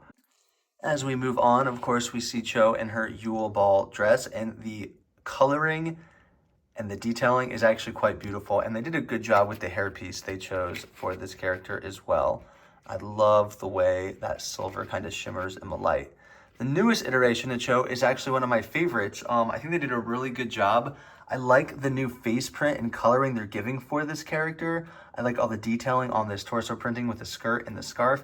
Not my favorite hairpiece, but I recognize you only have so many options with that scarf piece included with the minifigure. I severely did not like the Cho Chang that was included in that battle pack with that orange colored skin. It just was a little too odd for me, but I do like the Quidditch iterations that we see, both with the Ravenclaw house banner, the Quidditch trunk, and then this poly bag, which I bought 3 times to get additional Quidditch robes. I like all 3 of these. Again, I don't love this hairpiece used for Cho, but I don't dislike it necessarily. It works. I'm trying to think if there's any other Lego hairpiece I think would be better for Cho in that updo. In general, though, for a down hairstyle, I do really like the bangs and kind of the hair over the shoulder that we see with these 2 Quidditch. And these are my 4 favorite Cho Chang minifigures. Not counting the advent calendar, you'll notice the rest of these are just from the last couple years. So I really think they're moving in the right direction with Cho, and you often see the 2 face prints she gets is that kind of neutral smile and that kind of sad frown. But in general, I think they're moving in the right direction. I just would love them to re-release all of the mid-leg skirt pieces for all of those characters from the Yule Ball with like a traditional skirt piece and not just a Lego brick. I think that'd be really awesome. But they're doing a good job with Cho, and I hope she continues to be released in future sets. And I will be honest, I did not know a ton about Terry Boot or Michael Corner when they were released as minifigures, although I'm always happy when these side characters are released, but they are both Ravenclaw students, obviously. They are part of Dumbledore's army in the 5th book, which is interesting because we get Terry Boot in like the 1st or 2nd iteration. And these 2 characters are friends, and they have a 3rd friend, Anthony Goldstein, who I would expect LEGO to include as a side Ravenclaw character in the future. I, of course, hate Terry's face prints, both the back and the front, but I'm really happy with the Michael Corner character. I like the hairpiece. I think it works based on what the actor looked like, and I like both face prints. I would actually like to see an Anthony Goldstein and a Terry Boot minifigure kind of in the later, maybe 5th Order of the Phoenix style that we see here with Michael Corner. And next up, we will look at the Hufflepuff students. A lot of Cedric Diggory, however, we also see Susan Bones, as well as Justin, Hannah, and Leanne, who's a character I'm coming to learn about. First, we will look at Cedric Diggory. This is a minifigure that surprisingly was not released until 2018 with the CMF Harry Potter series. And of course, we've seen him many times since then. I do like that he has multiple different iterations. We see him, of course, in the herbology outfit, as well as in that Black Lake task during the Goblet of Fire. And then, of course, lots of Cedric's with his Quidditch uniform. For me, I really like the hairpiece they used for Cedric. I don't think it needs to be changed or updated. And I think they do a good job capturing that actor, Robert Pattinson, look with the minifigure face prints they have. I'm curious to see what the Edward from the new Twilight LEGO Idea Set face print is going to look like once that's released in either 2025 or early 2026. And here we can see the back torso and alternate face print for these various Tri-Wizard outfits. This first one, of course, being with the Hungarian Horntail. I really like the black robe and that back printing. This middle one is from the Black Lake. This came with that exclusive book and with a great face print on the front. And then here we see Cedric from that CMF series. We can make it any of the 3 tasks. I guess we could put him in the graveyard in that outfit if you really wanted to. And here we can see Cedric from the Hufflepuff House banner with the Quidditch sweater. This came from another book, some flying children's activity book, where it was nice to get the Hufflepuff robe. And then, of course, we see him in the new Quidditch trunk. And you can see the prints on these two are very similar. Of course, this has the addition of that new kind of cape hood piece.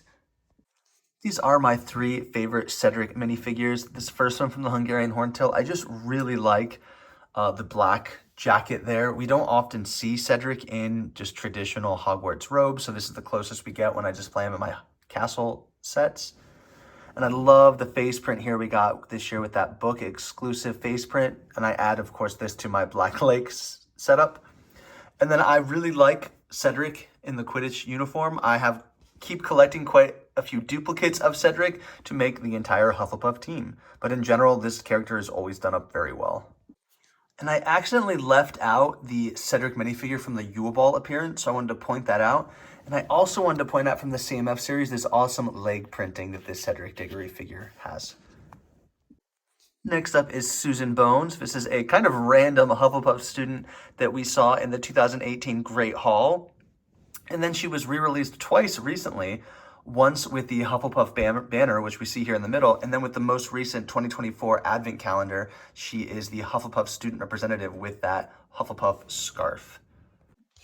I believe this character is actually played by the director's daughter in the films, and so she gets a good amount of screen time for not having any lines with that very recognizable red hair.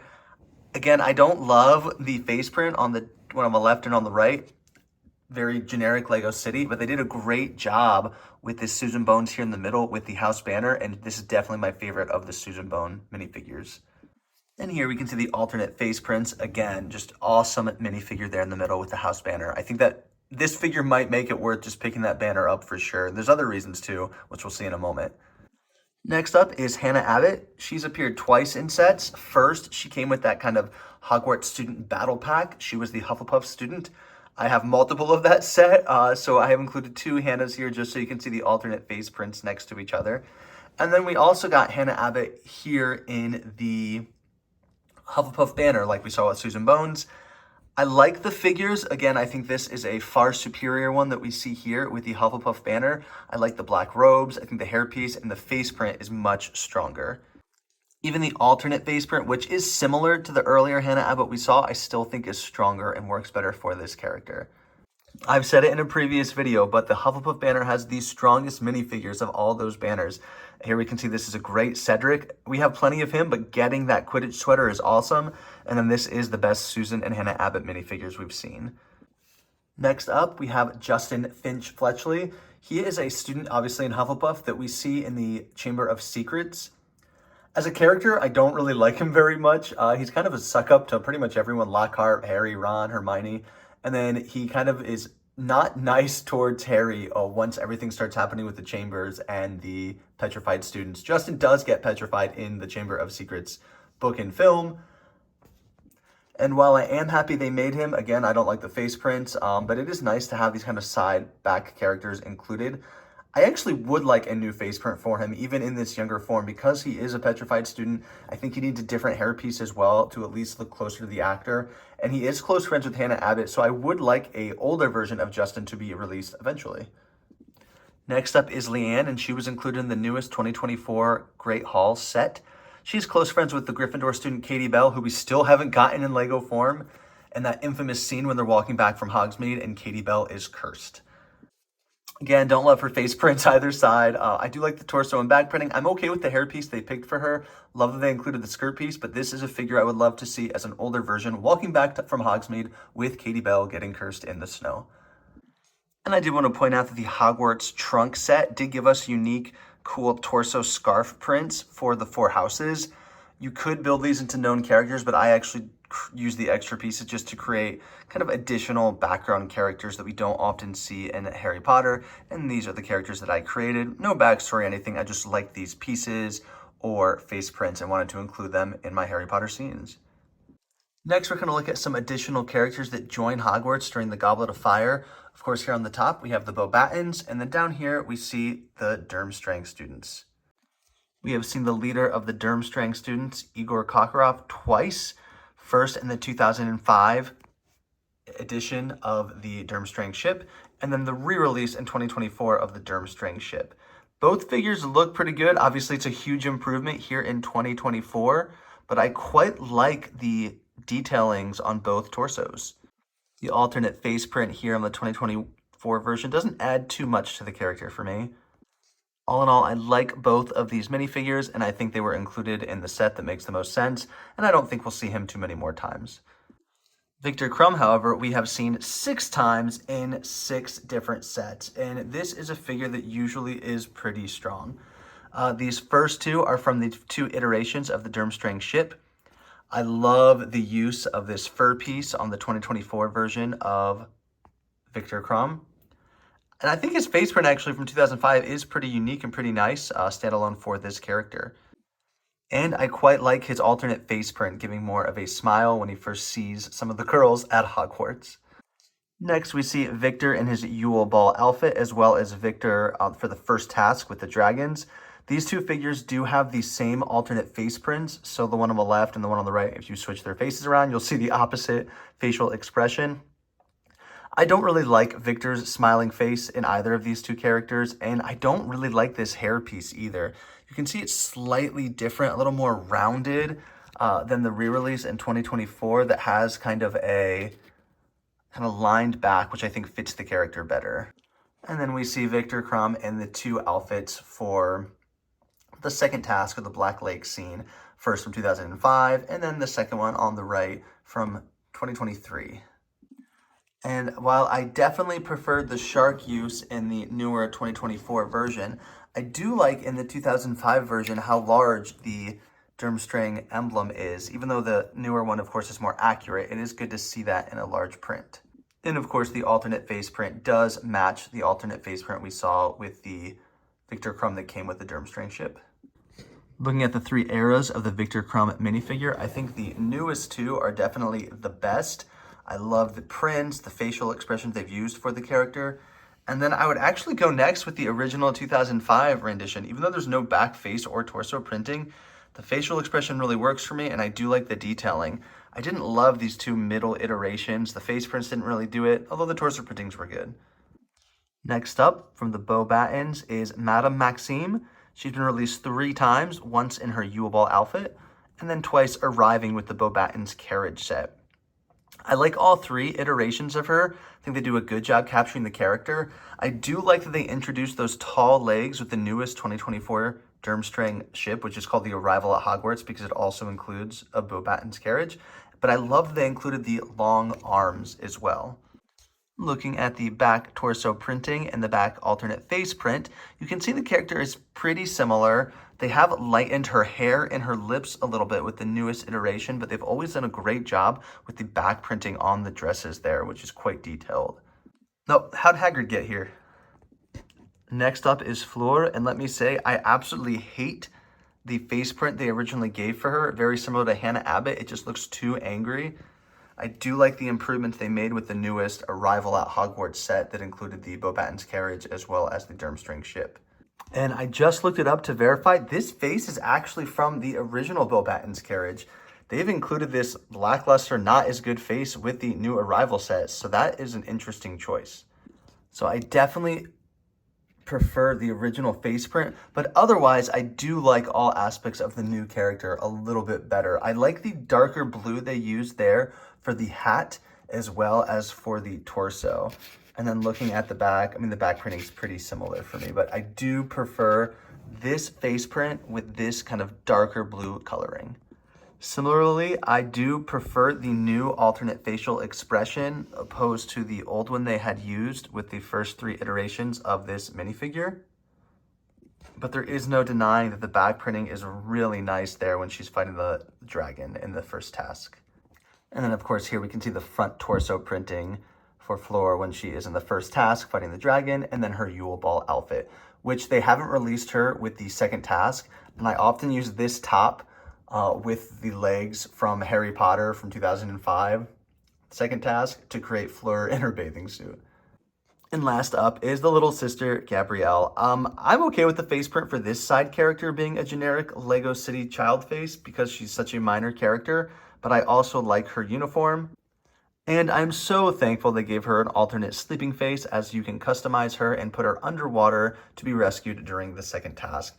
This is something they still haven't done for Cho Chang, and if they have, please let me know in the comments because I will buy that figure so I can make a custom for that set. Next, we're going to look at some additional characters in the Harry Potter stories, and these are mostly more adult characters, and we're going to organize them based on characters that are maybe not kind to Harry Potter, and then characters that are more kind to Harry Potter, and we will look at them now. And of course, we will start off with the good guys, these people that help Harry Potter throughout the series. First up, we have Molly Weasley, and as you can see, I have 5 Molly Weasleys in my collection. Each of these has very unique torso printing, and some of them have really awesome leg printing as well. The facial expression hasn't changed much, though we will look at some variations. And the hairpiece has been consistent for all of these Mollys, which I'm okay with. I just don't love it as a hairpiece, but for the character, I'm okay with it. We have gotten this open face print for Molly, as well as this closed face print for Molly. Now, these have been the 2 we saw up until the 2024 Burrow, where they had a closed expression, but as you can see, it is a new print and slightly different. We are now going to look at the alternate face expression for Molly. And this is such an awesome print. Actually, one of my favorite Lego Harry Potter face prints of all time. They really captured what Molly's face looks like when she sends that howler to Ron in the second book for stealing the Ford Anglia, the flying car. And I just think it's so excellent. Of course, you can use this for additional scenes as well, like on the bridge in the 7th book when she is fighting against Bellatrix. Torso printing is always strong with Molly, but I do love this print we saw with Molly in the Burrow, as well as this additional print with the 2024 version of the Burrow. Plus, looking at that side arm printing is really stand out. And for the most part, the back torso printing is just all right. Looks good here. A few details, but nothing too great. The newest Molly is definitely my favorite, and I do like when Lego Harry Potter kind of gets better with their figures as they make them changes over time. Next up is Arthur Weasley, and I only have 3 Arthur Weasleys in my collection. I do have 2 of this one from the Ministry of Magic just to show the alternate face prints. But these are the 3 Arthur Weasleys I have in my collection. In general, we can see the new Burrow has a new face print, but in general, just a pretty natural, neutral smile, with the alternate face print being a scowl, but pretty minor in terms of what it looks like in anger. And as much as I do like the new Arthur Weasley with the Burrow, I think I actually prefer him with the 2020 version of the Burrow in terms of that torso printing. I think the detail is really unmatched even with the newest iteration, although I'm very happy they included his hat. And then in the Ministry of Magic, I do like his torso printing as well. I would have liked some leg printing here, but it's just a very standard character for him. Bill and Charlie are, of course, 2 amazing figures. Charlie has some really nice torso printing, and we'll look at the back as well, but I do like both of their face printing. There, you can see Bill has a really cool scar print from his fight with Fenrir Greyback, and then we see Charlie's face printing on the back is just a little bit more neutral or even angry, but great printing there on the back for Charlie. And Lego really has done a nice job with all of the Weasley minifigures. Just kidding. All right, much better. Like I said, they have done a great job with all of the Weasley minifigures. And next we will look at Sirius Black. I unfortunately do not have the Sirius Black figure from 2004, but he has a similar hairpiece as we saw with Snape, as well as the early Lucius figures with that kind of down. But I love the hairpiece they've introduced for him when the set theme was relaunched in 2018. So you can see I have 3 Sirius figures that are kind of in those tattered Escape from Azkaban clothes. And then we also have this jail cell looking outfit. And then my two favorites, a little bit more cleaned up from Grimmauld Place, as well as the advent calendar. We do see these two face prints for Sirius, kind of the happy or neutral expression. And then of course the screaming angry expression that we see on those Escaped from Azkaban posters. Even though the face prints are very, very similar, there have been slight recolorings, especially looking at his wrinkles. You can see they're a little more brown here on the left and a little more yellow or orange there on the right. But these are my favorite Sirius figures. I really like the way he looks, especially in that Grimmauld Place outfit with that jacket. And of course, here is the Grim, or Sirius when he is a dog, which is probably how he's able to escape Azkaban in the first place. And here we can see the Sirius Black minifigure from the early 2000s. I don't love either the print for the face or the torso, but you can see how he looks quite different from those in my collection. And have you seen this wizard? Next up, we see Nymphadora Tonks, and I have 3 in my collection from Attack on the Burrow, 12 Grimmauld Place, and then the Advent Calendar. I do like that they give her alternate hair colors. I just don't like this piece for her hair. It doesn't quite work for me. It's close, but not exactly the piece I would have wanted to see. Her torso printing usually looks great with the silver embellishments, but she looks especially nice here when we have the leg printing. Here we see a nice angry alternate expression, but it's really the alternate face prints with the pig snout and the duck beak that really, I think, make her a great standout character. Very unique, not something you see in other sets or with other characters. And even though her face print seems similar, her smirk does seem a little bit more sarcastic looking in the 2 newer versions, more slanted than we saw with the Attack on the Burrow. I do think I like the red hair on her the best, but purple is a close second. Next is Kingsley Shackleball, and we've seen him twice, once in the CMF series, and then once with 12 Grimmauld Place. Good character, a lot of nice printing for both of them. I like the use of those blues and the purples, but the hat from the CMF series is really exceptional. Here we can see the back printing, and then the CMF series did also have side arm printing as well. The leg printing on the newer Kingsley looks quite nice. I don't know, I struggle with which version I like better. I think I prefer the purple color that we saw with the CMF series, but I do like the print a little better with the newer one. So if we could take the purple coloring from the old one, use the old hat, use the old side printing, use the leg printing but with purple on the new one, use the back printing, which I like better on the new one. And I do think I like the new one's face a little bit better, but the hat of the old one. So they're about 50-50. I like half the things on the old one, half the things on the new one better. Including James and Lily Potter in the CMF series was really smart, as it was most likely the only way we were going to see them in minifigure form, unless they ever make a Godric's Hollow set, which would be neat. Maybe they have to do it for a different scene than their deaths. Here we see the alternate face prints, as well as the back printing, which was especially nice on Lily. And I love the color they chose for Lily's hairpiece, and I think the printing looks nice. And for James, I think those glasses look really good. I wish we had more minifigures with glasses, and I do like the leg printing they've included for him as well as that scarf accessory. Both great figures. I'm glad that we have them, and we can see these 2 figures represented in the Mirror of Erised on the little picture with Harry as a baby, so I am glad we have them included. Next up is Dobby, and this certainly is a character that has improved over time. When he first came out, he was terrifying. He looks like a monster, here to murder Harry Potter in the Dursleys' house. Maybe he's nice. We find out he is.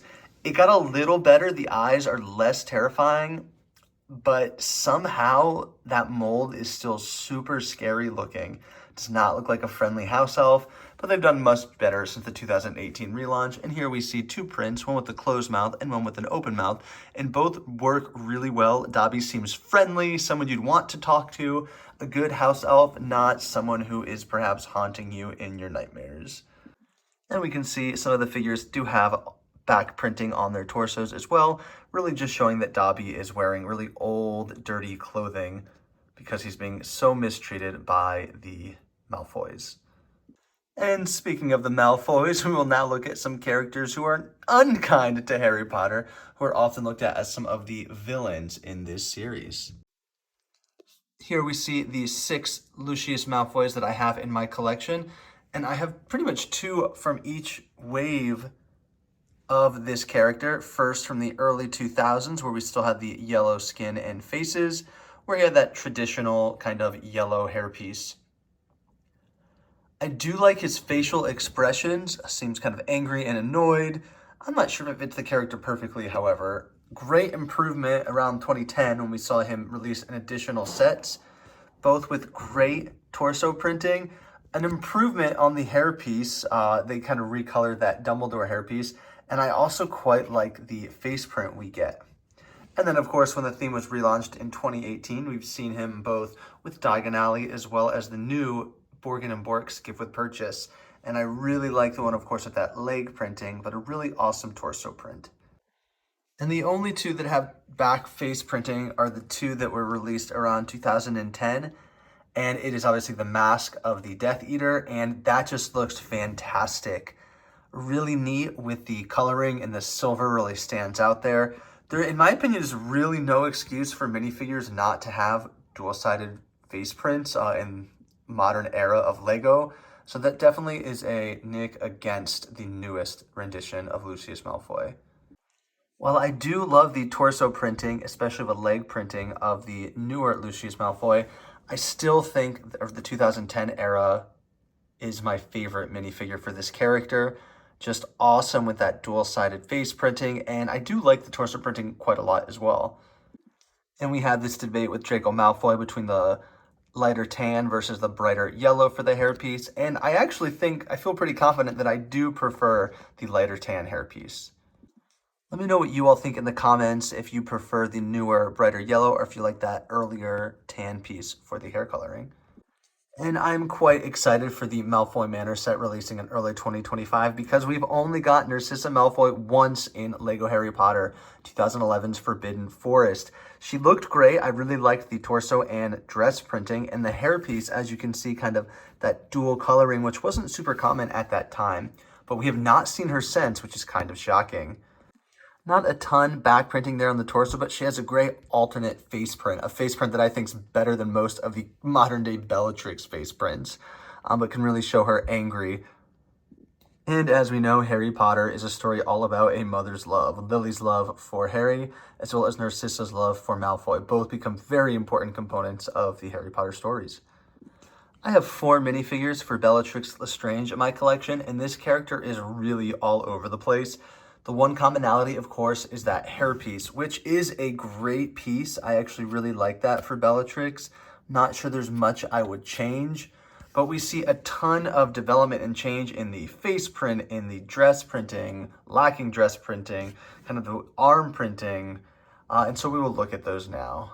Now, these 3 Bellatrix minifigures, of course, we see on the Attack on the Burrow, Gringotts Bank, and then the kind of Hogwarts final battle there on the bridge. And they each come with this neutral expression that, for me, just doesn't really work for the character, so I have to flip them all over for the alternate face print. Okay, the one on the left from the Attack on the Burrow works all right for me. She definitely appears angry and upset, and we see a reprint of that for the Hogwarts final battle. The one in the middle, however, this is the Polyjuice Potion running out, and this looks like Hermione, so we can't really use this alternate face print. And while I have a ton of Hermione in my collection, the question becomes, do we use this figure as Hermione when it's displayed, or do we use it as Bellatrix? And since there's only 4 Bellatrix in my collection, you would think that's what I want to do, but I just hate that alternate face printing so much. And here we see Bellatrix from the CMF series having escaped from Azkaban in a really deranged looking face. And while the back face print is a bit more neutral, it still looks pretty deranged with the eyeshadow, and I love the back torso printing here as well. I am really hoping when we see Bellatrix in the Malfoy Manor set that she has dress printing both on the front and the back. Perhaps then included with the arm printing could make a great standout Bellatrix figure. And I have seen that people are buying extras of the Mind Flayer from the newest Dungeons & Dragons CMF series, just to use that pretty standard basic printing on the black for Bellatrix characters that do not have that printing. And it really does make such a difference. Now we will look at Fenrir Greyback, Scabior, and Peter Pettigrew. Now we do know that Fenrir Greyback is the werewolf that bites Professor Lupin when he is a child and who attacks Bill Weasley. And they do a great job here with the minifigure. His eyes are very creepy, and I actually think that hairpiece works quite well. He also has an awesome back face printing and a little bit printing there on the torso. Next, we see Scabier, who came with the Battle of Hogwarts set, and he has a great torso and great leg printing, which I like to see. I like the hairpiece they used for him, similar to Michael Corner and Sirius Black. It kind of works for the character. Great face print there. He essentially is a snatcher looking to get wanted wizards. And I like his less than cocky face print here on the back, where he looks quite scared and terrified. And here we see Peter Pettigrew. Now, he came with the Rise of Voldemort set as well as the Shrieking Shack set. I don't have the Peter Pettigrew that came with the 2005 version of the Rise of Voldemort.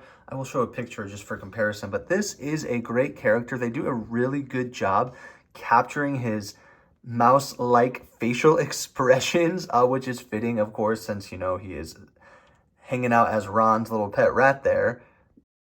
And here we can see the earlier version of Peter Pettigrew. I love the face print, very rat-like still, even back then.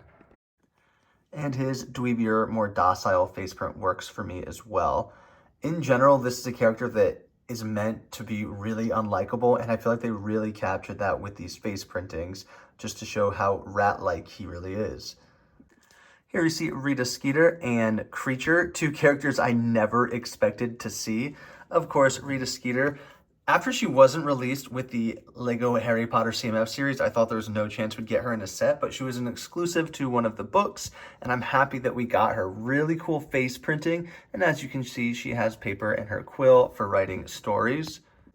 And then here we can see the alternate facial expression, a little bit more angry. I do wish she came with like a printed piece for a beetle or something, but I understand why they didn't go that with just a character coming in a book. And similar with Creature, not a house elf I expected to see or a character in Lego Harry Potter, but with Grimmauld Place it made a lot of sense, and so I'm quite happy we got a unhappy version look of Dobby. And just for comparison, Dobby looks quite lovely here next to Creature, who looks very mean and angry. I suppose if you don't have Grimmauld Place, but you have the early version of freeing Dobby, you could always use this as a Creature because they both look very similar in terms of how unhappy they look.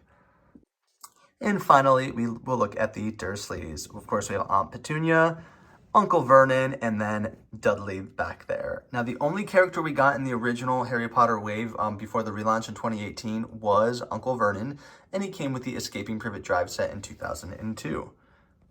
They did quite a nice job with Aunt Petunia. I love the torso printing they included for her. I actually think her facial expression is a little bit too mean for me. I know she treats Harry Potter very badly, but a lot of times it feels more like she's being inconvenienced and is annoyed. This seems a little more angry. For Uncle Vernon, I like both face prints from the newer and the original 2002 version. He seems a little jovial there on the left, but he seems very unhappy and unbothered here on the right. And then, of course, Dudley with the normal sweater there on the left, and then the pajamas there on the right. I mean, he looks like a huge brat. It's perfect.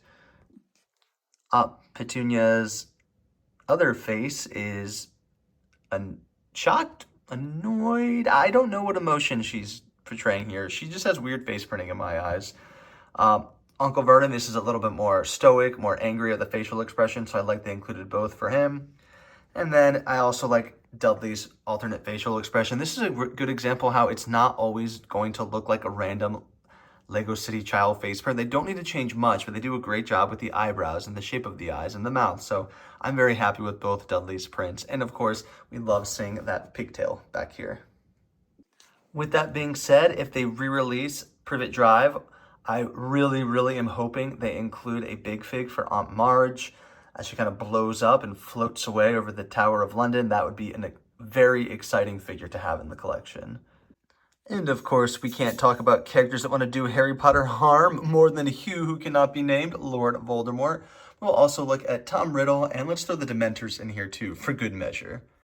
And I have 3 Tom Riddle figures in my collection. The first, of course, is from that 2002 Chamber of Secrets set. I really like the inclusion of Tom Riddle here. I didn't love that they made him look too much like Harry Potter. With the exception of the alternate face printing and the Slytherin emblem there, he was pretty much an identical twin. I would have liked if they had given him a different hairpiece because the face print is quite nice. And then with the relaunch in 2018, we saw him twice, once with the Chamber of Secrets and once as an exclusive book character. Both are great. Both have really good torso and leg printing. I think the Cedric Diggory hair works really well in that darker color, and I like both of the face prints for this character. And here you could see what I mean when I say the figures for Tom Riddle and Harry Potter was just so similar in that original 2002 Chamber of Secrets. I think even just a different hairpiece would have done well for Tom Riddle. Again, I really think there's no excuse for only one of the three having alternate face printing in modern Lego, but it is a great alternate face when he pretty much flips the script and shows his true colors. I think Tom is a great character, and I do expect to see him again now that the 2024 Hogwarts system has relaunched. I expect there to be a Chamber of Secrets introduced probably in 2025 over the summer, but we shall see. And we have seen quite a few Lord Voldemort figures over the years. Usually he is with a skirt piece. However, we see a couple iterations where he has the leg printing. You can see the nice yellow teeth there, quite disgusting looking. We, of course, got the small Voldemort when he's not quite yet in human form with the Rise of Voldemort set. I love this print where he has his tongue sticking out. And then here, really some nose printing there on this figure, or lack of nose, I guess. And, of course, the gold version of Voldemort. And, of course, there in the back, you can see Voldemort on the back of Professor Quarrel. And these three Voldemort figures at the front are my favorites. This one has really dark eyeshadowing, which makes him seem very menacing, as well as those protruding yellow teeth. I like the variant with the robes. You can see these green robes are tattered and very dirty. Of course, we love the inclusion of that evil baby Voldemort. But I really like this one where he's sticking his tongue out as well. It just makes him seem kind of really out of his mind, which is fitting for this character. Here, we will briefly look at the two Death Eater figures. Of course, I've gone back and including Lucius with that alternate face print just for some comparison purposes. But they do a great job with the figure. I particularly like the leg printing here on the right. But I love the torso printing more on the character here on the middle. It's a very dark, sinister facial expression, and I think that hat piece, works really nicely. Next, looking at the Dementor, we've seen a couple different iterations.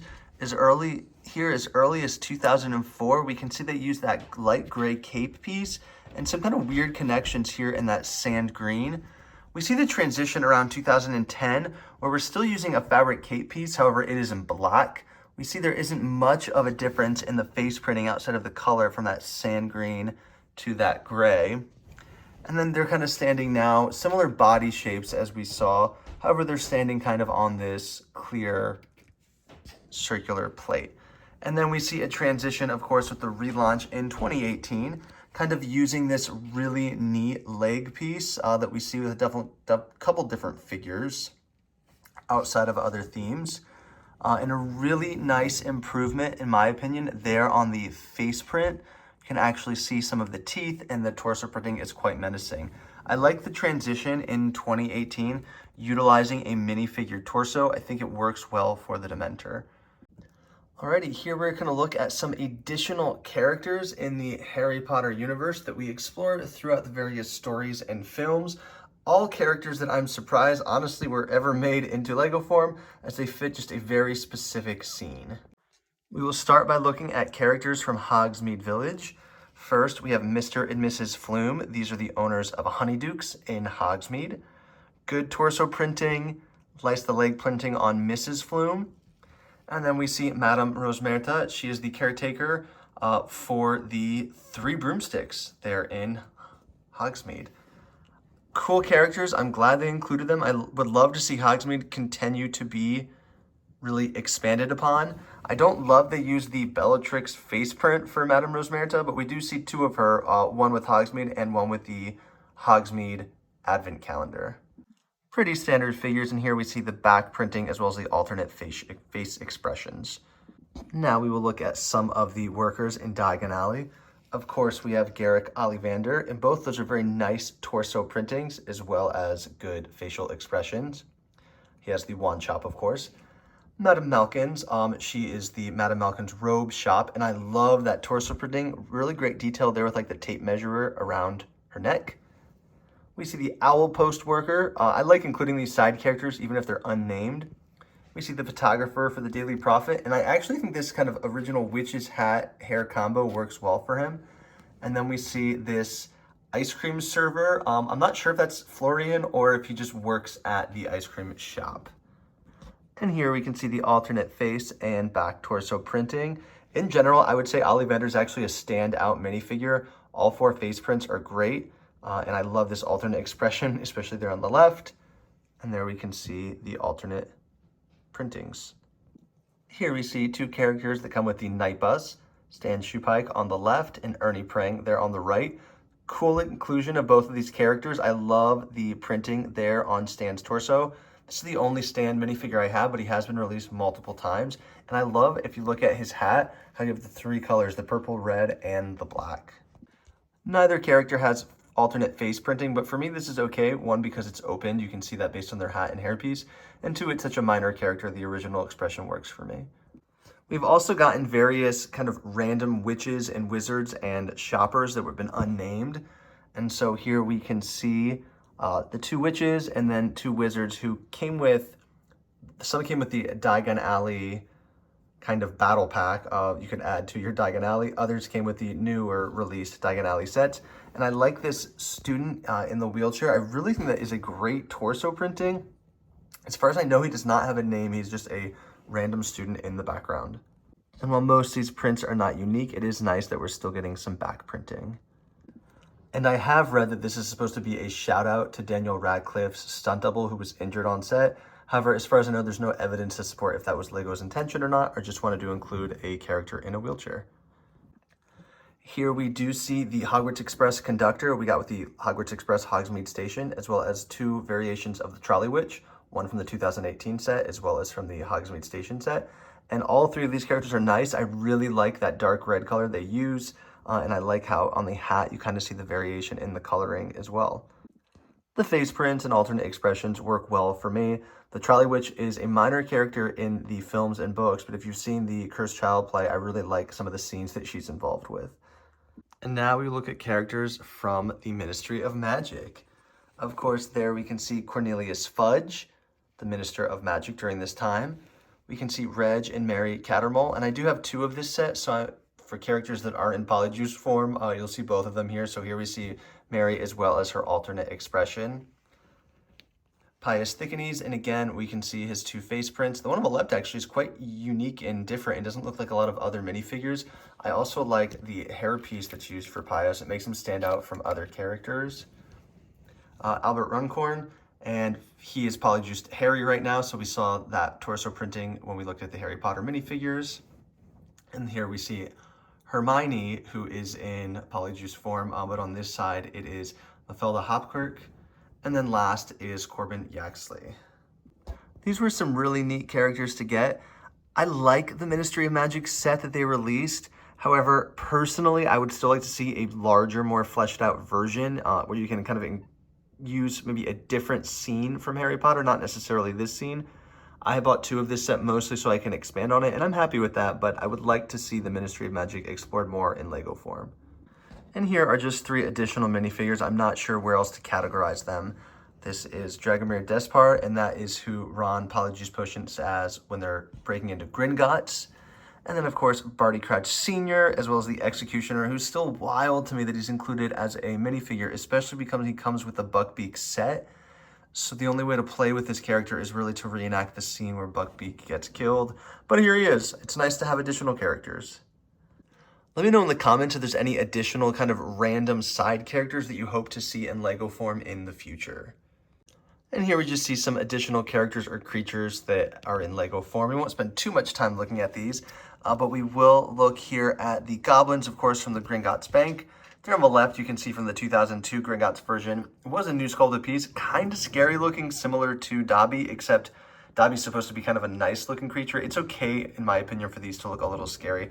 But when they had the Gringotts released as the D2C, they really kind of fleshed out these characters and they all look quite nice. I'm happy that we see a reprint of that hairpiece in all the different colors. We have seen two renditions of the Mer people, and both look quite nice in my opinion. I especially like the hair on the newer Black Lake Mer person, but I like the scowl and facial expression on the 2005 version. And here the alternate face printing for the Mer person is quite nice, as well as the back printing we see here. And here we can also see the centaur from the Forbidden Forest. I display these in the Forbidden Forest, and it's nice that they were included. They were not characters I really expected to see released in LEGO form. With Gringotts Bank, we also saw two police officers, and they're displayed here. No back printing for the face, but we can see the back torso printing here. And we've seen quite a few statues released as LEGO form as well. Some from the Hogwarts Castle, others, of course, from the Ministry of Magic. But we can see at the front here, these two were released with the flying lessons, which I have duplicates of. From the 2018 Advent Calendar, we see the founder of Hogwarts statue. And then again, I have two of the Ministry of Magic, so we see two of that statue. And then with the Rise of Voldemort, of course, on the grave, we see the angel statue. And then from the Marauders map set from the mid to early 2000s, we see that statue with a really awesome torso and skirt piece printing. And here are the characters from the Fantastic Beasts sets. Most of these are from the CMF series, with a few exceptions. All in all, just to give you a look at these figures if you do not have them in your collection or haven't seen them before, but they are within the Harry Potter universe, so I think it is at least worth looking at each of them, even if we don't talk about them too much. Of course, that Niffler piece always needs to be talked about because that is an awesome piece. Thank you so much for tuning in. I hope you enjoyed that deep dive into all the LEGO Harry Potter minifigures I have in my collection. Let me know in the comments down below what characters you hope LEGO still makes in the future for Harry Potter characters, or what character do you think needs additional variations, updates, new torso printing, a better hairpiece. I will see you all next time. Thanks so much, everyone. Take care.